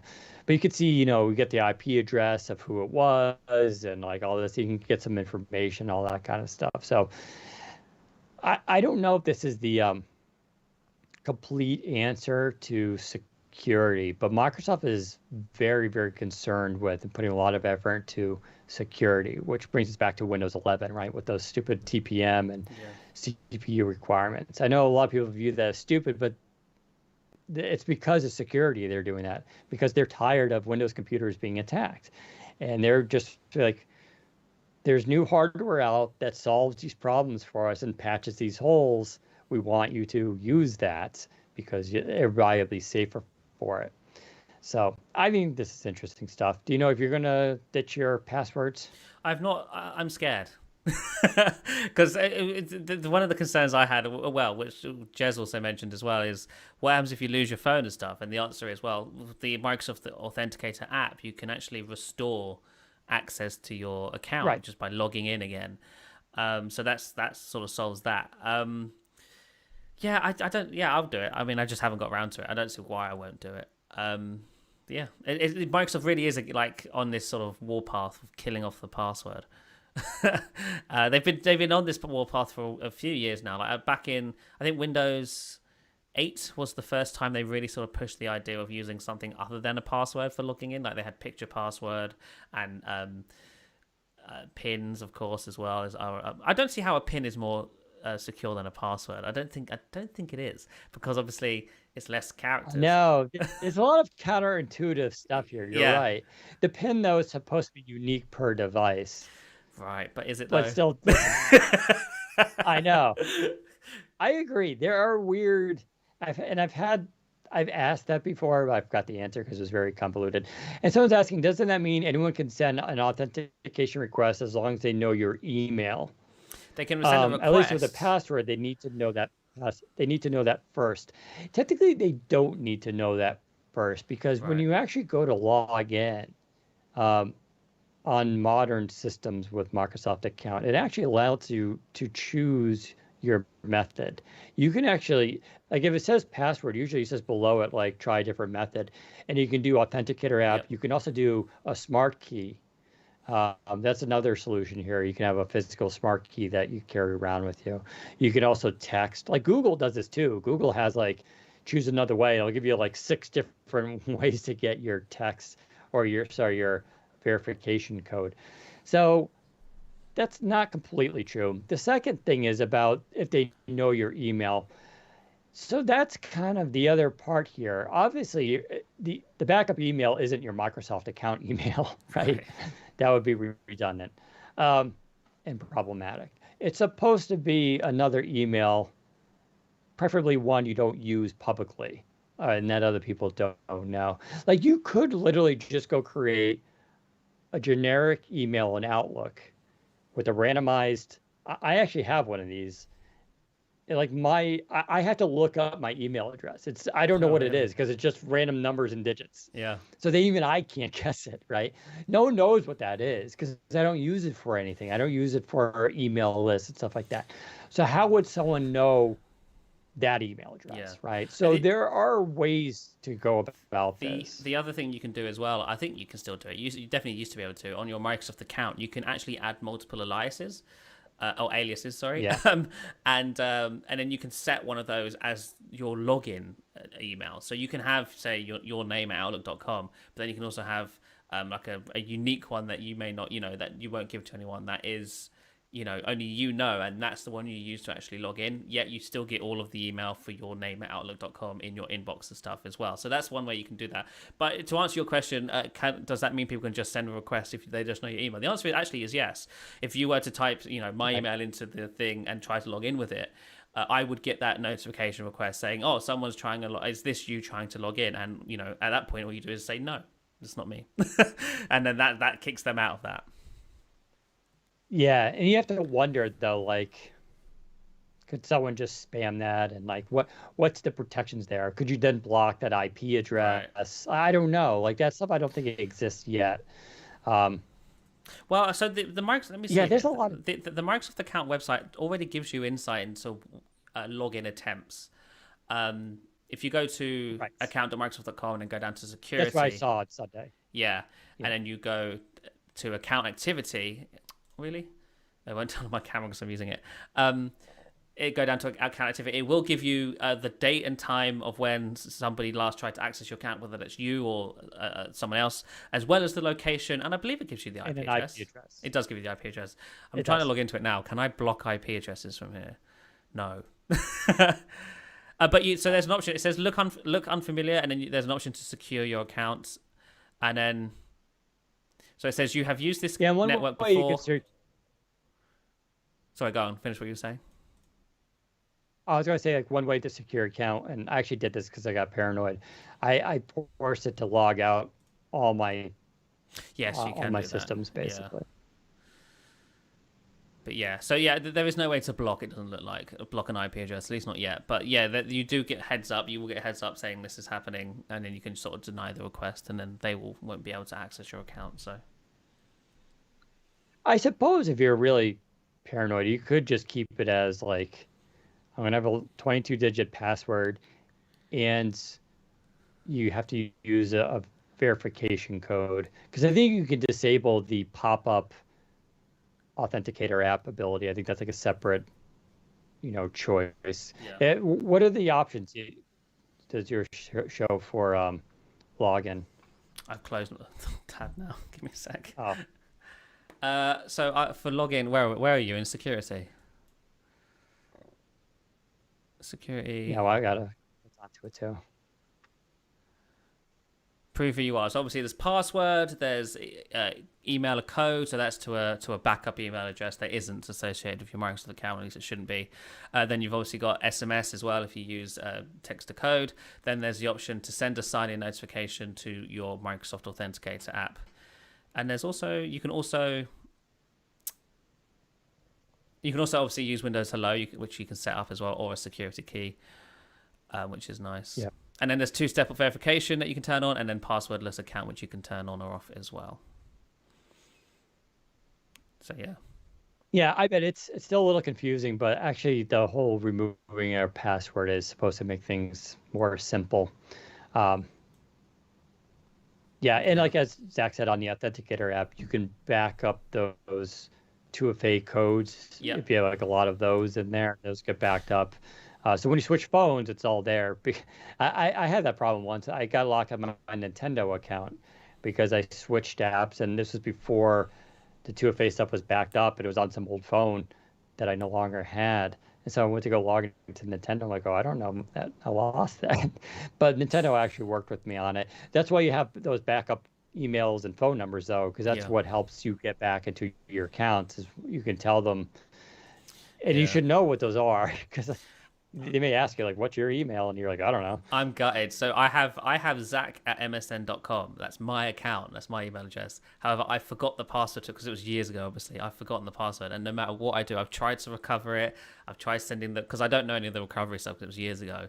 But you can also essentially write to Microsoft and say, hey, this is my account. I don't know anything. Please help me. And they'll ask you a bunch of questions such as, do you remember any of the emails you may have received or sent? And it's like, no, I don't. Do you know, and maybe any contacts you have, because what they'll do is that they'll check what you say and check it against the account to see if it's legitimate. Right. And I don't remember anything. And I've tried it so many times. They come back to me and go, sorry, you can't. We can't verify that you've owned this account at any point. But it's me. I'm so gutted I lost that email. It is. Yeah, it is scary, tricky stuff. I'm not going to lie. As the stuff gets more sophisticated, and it's even worse for, me who's a little bit more public. There's a lot more joy in trying to hack my accounts than your neighbors, right? And that stuff gets. But I think the biometric way and the 2FA way is definitely the way to go. If like you found my iPhone or something like that, and you saw the notification come in for 2FA, first of all, you wouldn't be able to see the notification because that's hidden behind the biometrics. And then even if you could see the notification, you would need the biometrics to accept the request a second time, and so the chances of that happening are pretty slim, I would think. But yeah, there's no. Don't even let me get into talking about crypto and Bitcoin and ledgers and what people do for security on that stuff, because that's totally insane as well. But we'll see where Microsoft goes with that. So we're getting a little longer here on the podcast. I'm just going to quickly go through some news. We do have an updated review for the Dell XPS 17 9710. I've been playing around with that, so the big deal there. Now has Bluetooth 5.1, new 11th gen processors, up from 10th gen, and now has a 3050 GPU, up from a 2050 from last year. Or no, sorry, 3060 I did, up from a 2060. They improved the RAM is faster now. You can get up to 8 terabytes of storage, which is insane. If you maxed out the XPS 17 across the board, including Windows 10 Pro on it, would cost you $5,500, I believe. But I did update the review with a bunch of all that info and costs, as well as new benchmarks. I'll say that 11th gen, that's the Core i7 I reviewed. There is even a Core i9, which would even be faster. And the 3060 makes the XPS 17 just it's practically at the top at a lot of our CPU benchmarks. It is just a massive beast. That it does even beat out some of the Ryzen stuff as well. So if you're interested in that laptop, go read that review. That's the 9710. Dark matter display. This was a cool one. This is made by Monoprice. If you're familiar with Monoprice, they make a lot of budget cables and accessories. They got into making displays too. They sent this over. It's a 27-inch gaming display. Price tag, $350. Very nice price tag. It is a basically a 2K resolution. It's cool thing about it is it's sharp IGZO. I haven't seen many IGZO desktop displays. That's the same display tech that Dell uses in the XPS line, as well as Razer uses. I really like it. It looks good. 100% sRGB, 98% Adobe RGB, so it's a very color accurate display. It's around 400 nits of brightness, and it has a 180 hertz refresh rate, which is cool, with a 1 millisecond response. So this is a gaming monitor, right? You're getting a lot of bang for your buck for $350. Now, there are trade-offs. The stand, it's a nice metal stand. Has some assembly with screws you get to put together, which I don't like. A lot of nice modern displays just click in to the stand. No cable management. The stand doesn't go up or down, so you don't have that adjustment. And there's some like kind of cheesy little LEDs on it. But in terms of just you're paying for the panel on this thing, and it's a really nice panel. And if you want more than that, you can go with the Razer Raptor 27. I have a updated review coming out for next week. They just put out to 165 hertz, but that one's all about the stand, cable management, chroma lighting. It's also twice the price, right? Razer also announced the Huntsman V2, which I'm actually using right now. This is the Huntsman V2. We had the review up on Windows Central. Optical switches, purple, linear, or slightly tactile. This is their kind of premier gaming keyboard. They do make a TKL version, 10 keyless, which is what this is, and they make a full version. Go check out the review for all that, for all what's new and all that, why we consider it to be one of the best gaming keyboards around. I actually really like it. I keep jumping between my keys, whether it's blue switches, green switches, or these opticals, and I kind of really like this one a lot. This one's good for typing. And then finally, just recorded and reviewed the Corsair HS80 $150 wireless PC headsets. He liked them and gave them 4 out of 5. Says there's a pointless RGB logo. The treble is a bit overbearing, but overall high quality software, rock solid wireless signal, Dolby Atmos license built in. That's always nice. So again, that's a Corsair HS80 review. Go read that on Windows Central by Jez Corden for that. And I think that's going to kind of tie us up. Do you have a thing of the week? Yes, real quick. Into the Night. I don't know if you may remember. I sort of was my thing of the week about a year ago, maybe. No, last May. Last year's May it must have been, right? May 2020 would have been. Wow. So yeah, Into the Night, I really loved the first season. It was great. Season 2 dropped a week or so ago. I only just found out yesterday, binged it. Brilliant as well. I don't know if it's as good as season 1, but it's still very good. I enjoyed it, and I'm hoping that they do a season 3. This season took a couple episodes to really get rolling, but by the 3rd episode, I was, on my edge on a seat, as I was throughout the entirety of the first season. So that's good. That's good to sort of see as well. I did read that they're doing a spin-off called Into the Deep, which is an interesting. Ooh. Yeah. Yeah, right. Because obviously apparently it's based in the same universe, so the same sort of issue. Which, for those who don't know, if you haven't seen the first season, spoilers. But the sun is killing everyone, so they have to run. Stay in the dark or underground. So yeah. Or fly in a plane that just escapes fly into sunlight. the night. Yeah, that's basically what the premise of the first season was flying into the night. Yeah, I second that. It's a great show. I did watch the first episode of season 2 last night. So tense. Yeah. So tense. Yeah. I was at the end of it. I was like, don't watch it right before you go to bed. Because for one, the show causes a lot of anxiety. It does. And they always end on they're very good at ending the show on a cliffhanger. Oh my God. That makes you want to go watch the next episode. Yeah. You immediately just want to I'll just watch 20.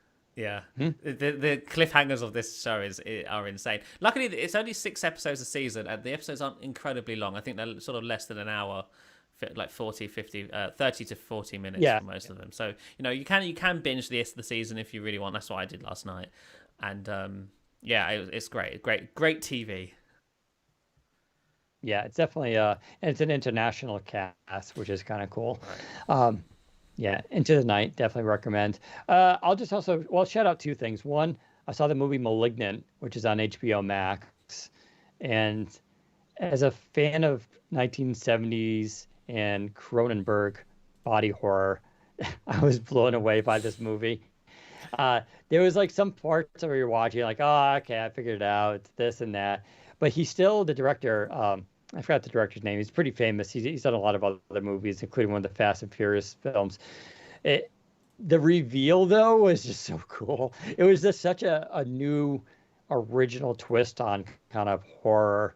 I mean, it wasn't like too scary, but it was just such a great concept. And I was just supremely entertained. I was laughing at it. It was just some of the acting's a little corny, but that's also kind of what made it a little bit endearing. Um, it's just cool stuff. Like it's on, like I said, if on HBO Max, if you have that, it's free to watch. It's also in theaters. But if you kind of like creative body horror kind of stuff, and it's not too gory, but it's cool. It'll stay with you. It's one of those movies you watch, you'd be thinking about it for a while, like, wow, what if that was true? That's really messed up. And it was just so messed up, but it was so good. Also, shout out bike riding. Some of you guys know I'm very much into athletics and stuff, or I try to try to put off getting old. But I did a 50-mile bike ride on Sunday, all in one shot. Go out there. I know the pandemic is still out there for a lot of people, but riding bikes you can do it safely without a mask. 50 miles was a challenge. I tell people I was fine for 42 miles. And then by mile 43, I was like, all right, now I'm getting a little tired. It was also just mentally challenged. It took me 4 hours and 45 minutes because I wasn't racing. I was just casually riding it, taking breaks occasionally. But yeah, my previous record was 38 miles. So, but it felt really good.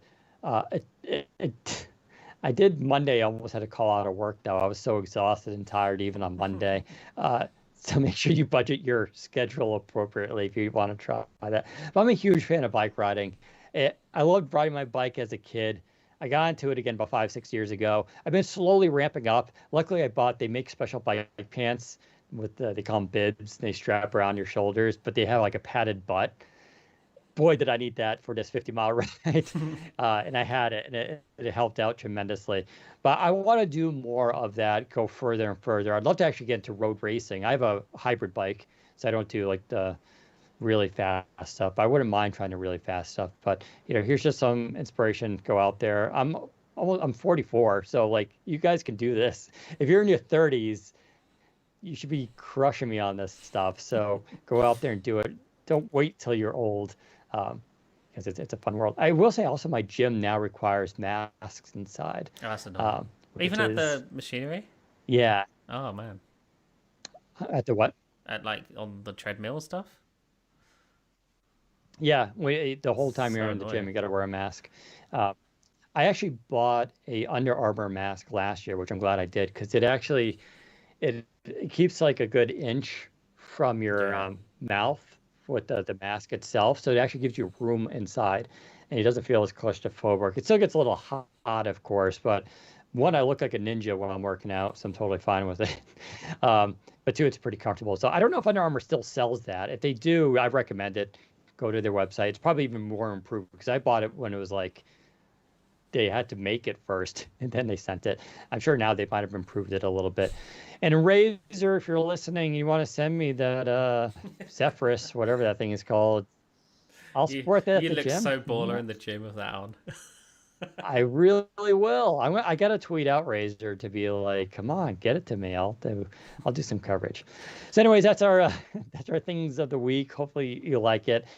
Like I said, tune in again this week for our extended Surface coverage and what's new and all that kind of stuff. As always, follow me on Twitter, Daniel_Rubino. Follow Zach, ZACBOWDEN on Twitter as well. You can hit us up with questions or email me at daniel@windowscentral.com. We also will have an abbreviated version of this podcast, which is basically covering the Surface stuff, posing as an Ask Windows Central video that should go out Monday, so you can also get that, but it's mostly the same stuff. But share it with your friends and family if you want to torture them. As always, though, thanks for tuning in. We'll catch you on Wednesday. Take care, everybody. Long one. And yes, we'll do now Q&A. Yeah, we'll do Q&A. So if you have any questions, now's the time to ask.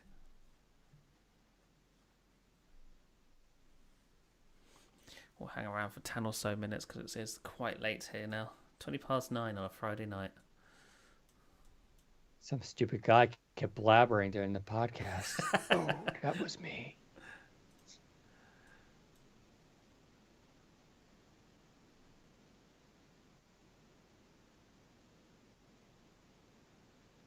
Quick question. Windows Mixed Reality dead, live support, or just market dormant with expectations? I don't know if it's dead. It's certainly not being actively developed, I don't think. Especially the platform side of it, like the apps and whatnot. I don't remember. When was the last Windows Mixed Reality app or game, right? Like, I don't think that's the thing anymore, really. But the Windows Mixed Reality is still a thing, I think. Is it pre-installed on Windows still? No. Oh, it's not. It's not on Windows 11. Is it in the store? Can you download it from the store? I got a Windows Mixed Reality portal. I clean installed. So maybe it's not pre. Yeah, I've got to download it. So it's not pre-installed anymore. I assume you upgraded for Windows 10? Wow. They're showing is Flight Simulator Mixed Reality? I don't know. Because it showed looked like Flight Sim, Minecraft. No idea. Games. Also, you sound really weird. Is that me or you? Oh. I don't know. I was playing some audio. Yeah, I was just watching. They had like the little teaser thing. They're showing all the games playing. And it looks still nice. What, in the Mixed Reality portal? Yeah. Well, yeah. So it's like not... when you first launch it, before you set up, it shows like a B-roll playing. Interesting. I didn't know that. Yeah, so it's not pre-installed anymore on Windows 11. If you upgrade from Windows 10, obviously it will retain it. But on my clean install, I don't have it. I need to clean install it. But yeah, it's certainly not.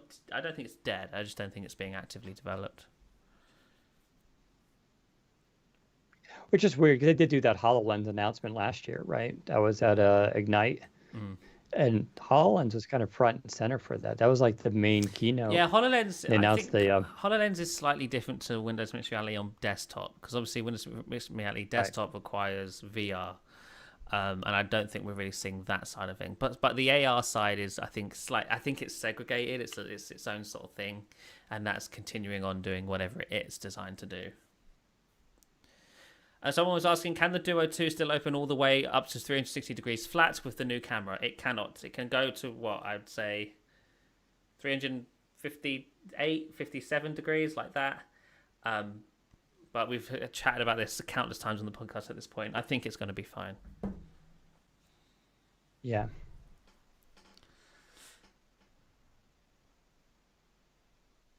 Well, the chip that was originally designed for the Surface Neo being canceled, what do you think will happen with Neo now? Nothing. They just put a different chip in there. They'll need to redesign the board, and the ports and the wiring. I mean, that's not trivial work. It's a lot of work. But it doesn't change the form factor and design. If anything, it's going to get better. As I said, the hybrid chip that they were using, it was okay. You would not have been blown away by it. It wouldn't be the same performance as your Surface Pro would have been, so the idea of waiting for like a 12th gen Alder Lake or something like that is only going to make it better, more performance. I'm totally fine with kicking the can down the road on this, to be honest. But yeah, sure, they'll have to redesign some of the internal hardware, update the screen technology as they go along. That's what prototyping is, that's all it is. So I don't think it changes anything. Is Microsoft going to show this ultra cheap laptop you mentioned last time? I don't think so, not at this event.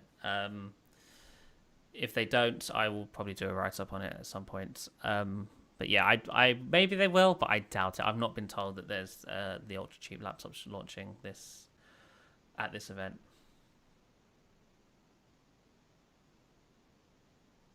I finally replaced my 9-year-old PC with a new Dell Inspiron 3471 with a 9th gen Core i3, and I joined the dev channel. Nice, congratulations. Do you think the new Surface Book 4 is going to come in 14-inch only? Yes, there is only one size for the new Surface Book. Again, we're only calling it Surface Book because that sort of makes sense chronologically. I have a feeling this will be a new form factor line called Laptop Studio or Laptop Pro, and it will only be available in the 14-inch size, which is the sweet spot, might I add. It is the perfect size, and there is nothing you can say to convince me otherwise. So I was asking about when do those 12th gen chips ship. I mean, they haven't even announced them yet, so my guess is not soon. Spoiler, without naming companies, I haven't heard of a single company shipping a 12th gen laptop for the fall yet. That doesn't mean that they're not coming. I've had a few briefings. I know some stuff that's coming out very soon. That's going to be announced very soon. They're not 12th gen, which tells me I don't know. I mean, maybe if we're lucky, we get a device out by end of year, but we may not get those until early spring 2022. The chip shortages is still a thing, so I honestly don't know what their plans are. Yeah, but it's usually a couple months, like 3 to 4 months before they announce a chip and it actually ships. At least they used to announce at CES. It'll be like March or spring, you would see new devices, those devices coming out. Well, then I guess I don't see why that would be different. Assuming the Book 4 isn't delayed until spring, because I think it might still come this year, maybe November, late November. That has to be 11th gen, right? I think it's too soon to really put 12 I don't in that. think you're going to be like, I don't think you're going to see like Microsoft announce a bunch of Surface stuff with 11th gen, and then you're going to see like Dell, HP, Lenovo come out with a bunch of 12th gen stuff in November. Right. I don't think that's going to happen. I really don't. So I don't think you're going to get that like, oh my God, Microsoft again. I don't think that's going to happen. I really don't. I haven't seen a single 12th gen device yet. That doesn't mean I haven't seen everything. I don't know everything, but the briefings I've had haven't been 12th gen. So yeah. Do you think there is anything we still might not know about Windows 11? Not for version 1. What you're testing in the beta channel right now is what will ship. There's no other surprises to be had. Obviously, Microsoft is now working on the next version of Windows 11, version 22H2, which will be coming second half next year. That will have some more stuff in it. Maybe there'll be a couple new features. But I think the focus for the next release really is just polish and adding the stuff that was cut from the initial release of Windows 11. That, of course, being Android app support and a bunch of other stuff that we may not have even seen be announced. Like system-wide dark mode, for example. That is coming with the next version, I'm told. And then just making the UX even more consistent than it is with version 1. Actually, I'm more interested in one thing we don't know about, what we kind of do, is a locked down version, a Windows 11 S or SE. SE, yeah, I'm sure. So I think SE is tied to this cheap laptop I've heard about.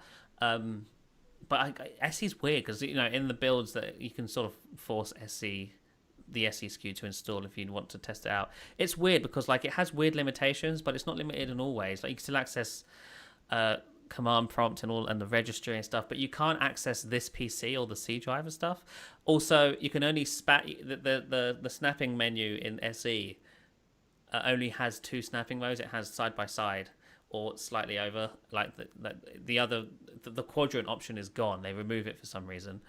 Maybe it's because it's only for budget devices. Yeah, that's what I'm thinking. It's for low RAM, low cost sort of devices. And then the other one is the Microsoft Store is blocked by default, but you can still install Win32 programs from the browser. So who knows what the hell this thing's supposed to be? But I think this cheap laptop I've heard about, I think that will be a Windows 11 SE device.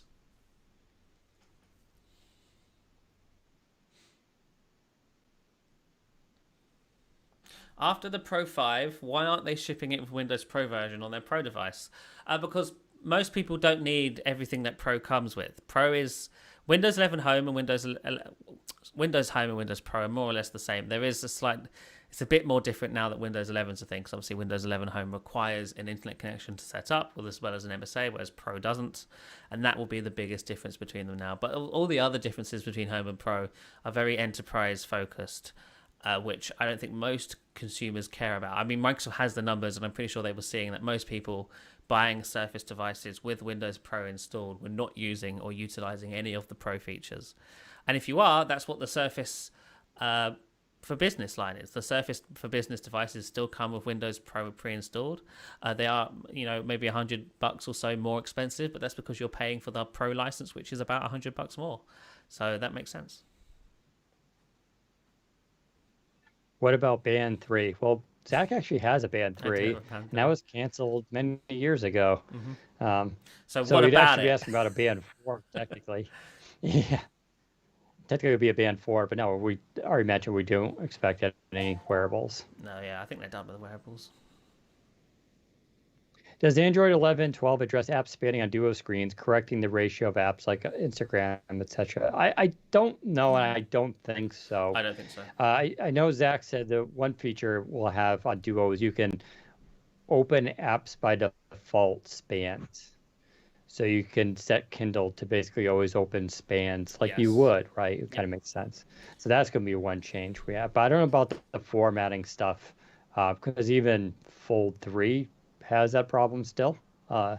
Instagram, I heard, is not very great on that. So yeah. How different do you think the Surface Duo would have been perceived if the Duo 2 was actually the Duo 1? I think reviews would have been way more positive, but it would have still been met with skepticism because it's of the form factor and all of that stuff. And the question, rather than the sort of question of should you buy, having the answer of no because it's really buggy and sort of rubbish in every way, for the Duo, if it was the Duo 2, the question would have been, should you buy? And the answer would have been around the dual screen aspects more so, whether the dual screen idea even works or makes sense. That will be this year's question with the Duo 2, because Duo 1, the whole idea was sort of spoiled because of the software. Now the software works, or so we think the software works, and the hardware is no longer a concern. There's no complaints with the hardware other than missing wireless charging. That's the only real complaint I can think of. It will come down to whether or not the software works as it is supposed to work, and if it doesn't, that will be a problem.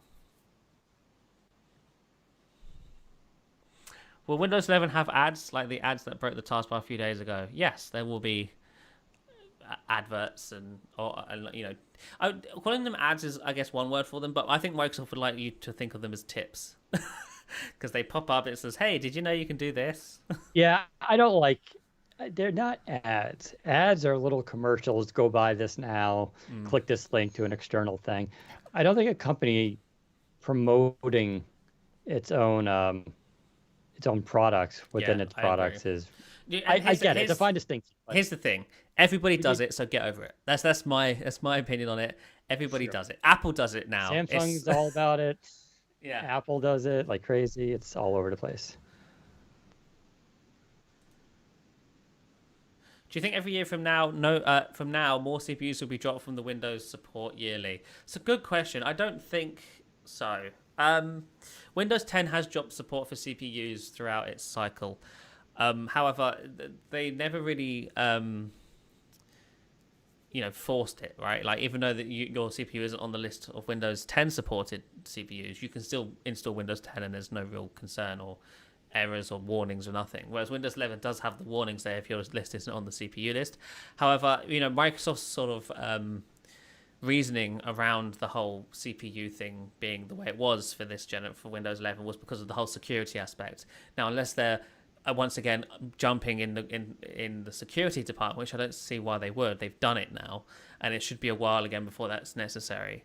I don't see why the CPU list would change, because that was their driving factor, right, for the CPU limitations, was because of the security aspect.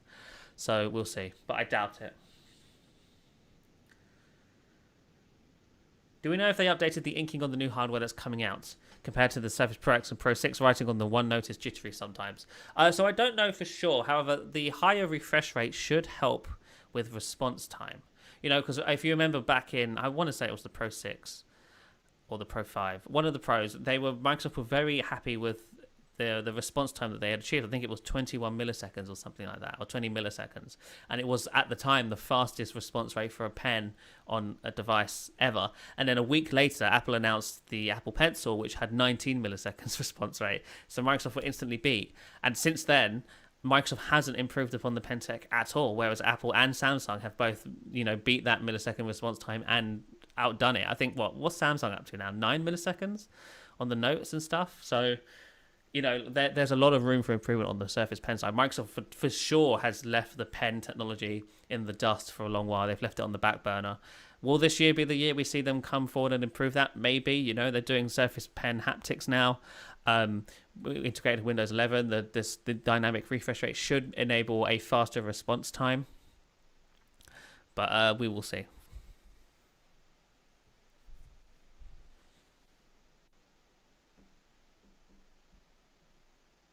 Our podcast is on Spotify, Catherine. If you search for Windows Central Podcast, you'll see that we're there. Do you think Windows 11 should be slightly delayed now? Not at all. I don't care if there's some stuff missing. That's every operating system when it launches. There's never... What moment do you declare an operating system ready and finished to launch? Yeah. Even Apple does this subjective. now. Yeah, I will say, I know they're not forcing Windows 11 on 21 unless you buy a new PC with Windows 11 installed. But the October 5th launch date will be for a very small subset of PCs, and it will be optional. You do not have to update on October 5th. You can wait until 2025 if you want to upgrade to Windows 11. It will never be forced upon you. So I don't see the concern. If you've seen the reviews, or if you read the reviews when they come out and they all say it's unfinished, don't install it. Just don't install it. But I think for the most part it will be fine for most people. I know there are complaints around some things missing, like the taskbar is, I will call it hobbled, but I don't know if it is, because I think this is a deliberate change they've made just to simplify things. Yes. You know how Apple sort of strong arms changes in their operating systems and just forces people to accept it. I think this is the same thing happening here on Windows, and this is the Panos effect, right? He has a vision. He wants that vision to sort of be executed. And sure, it does mean you can no longer move the taskbar around or right-click it to get access to the taskbar or task manager or whatever.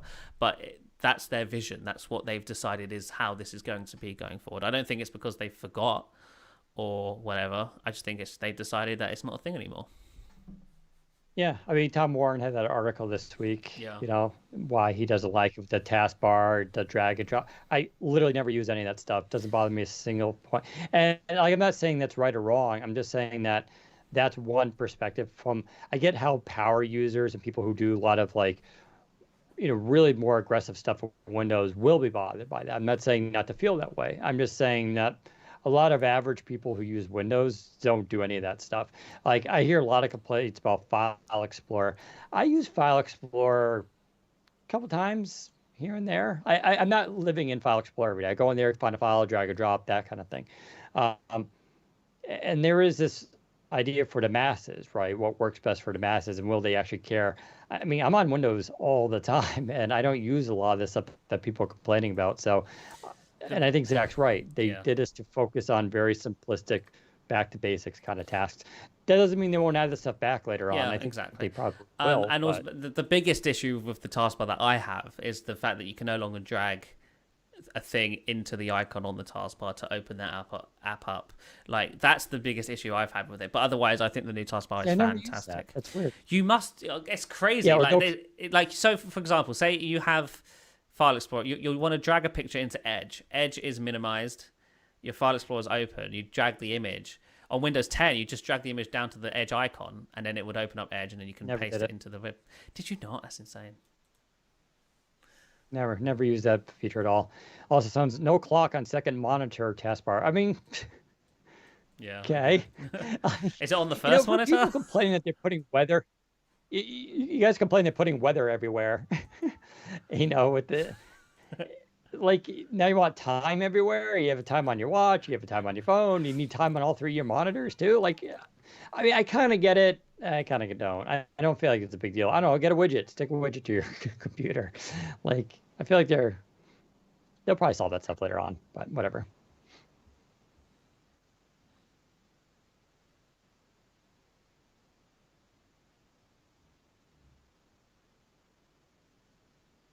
Should we adopt a wait and see approach with Duo 2? I mean, I think that's always the case. I think you should definitely wait for the reviews to come out, both from us, but also the more mainstream sites, see what they say, and then just go off of what you feel. If you really like the form factor, we're going to write it from the perspective of both people who enjoy the form factor, but are also knowing that you got to spend a lot of money. See what we say about it. I would, but that's why you wait for the reviews. I would definitely wait for the consensus out there. Go on to Reddit, see what people who bought it said if you're really concerned, and just go from there. Don't forget, they do give a 60-day, they probably will do it again in 60-day return window.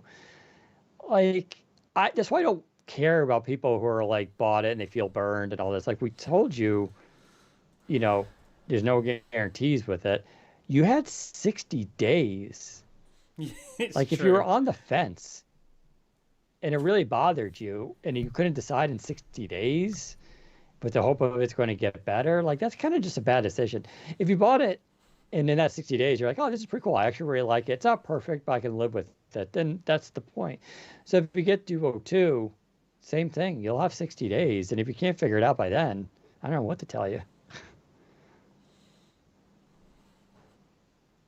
All right, a couple more questions, then it is certainly time to head off, I think. I don't get it. If Surface sucks at tablet touch interface, why keep making that form factor? I think people use it for a little bit of both of hybrid. I would say like a Surface Pro is probably like 80% regular computer. Yeah. And then people flip the screen around for different form factors so you can watch a movie. But then also you can go into a tablet mode or do some inking and stuff like that. It depends how much inking you're doing, of course. I will say you'll still continue to see more of this tablet functionality coming out with new devices and stuff like that. And I would say Windows 11 has improved it. That said, I hate pure tablet experiences. Absolutely hate it. Hate it. No need for it. And I always need a keyboard anyway. I want to go to a tablet mode just for a few minutes. Or if I'm on an airplane, I want to flip the keyboard around, bring the display closer. I want to watch a video. But I don't live in a tablet mode ever. Duo 2, 128, 256, yes, and maybe 512 as well. Will this be the year of Thunderbolts? Probably not. But we don't know. If the Surface Pro just needs to be bigger. Yeah, slightly bigger display I think is pretty much certain on the Pro A at this point. Whether it's 13 inches or 12.7, not too sure. Either way, it will be bigger, so... Anywho, I say we get going. Yeah. Okay, thank you everyone for tuning in. We'll be back on Wednesday for the special episode. Follow us on Twitter. We keep you updated when we go live. But until then, we will see you next time.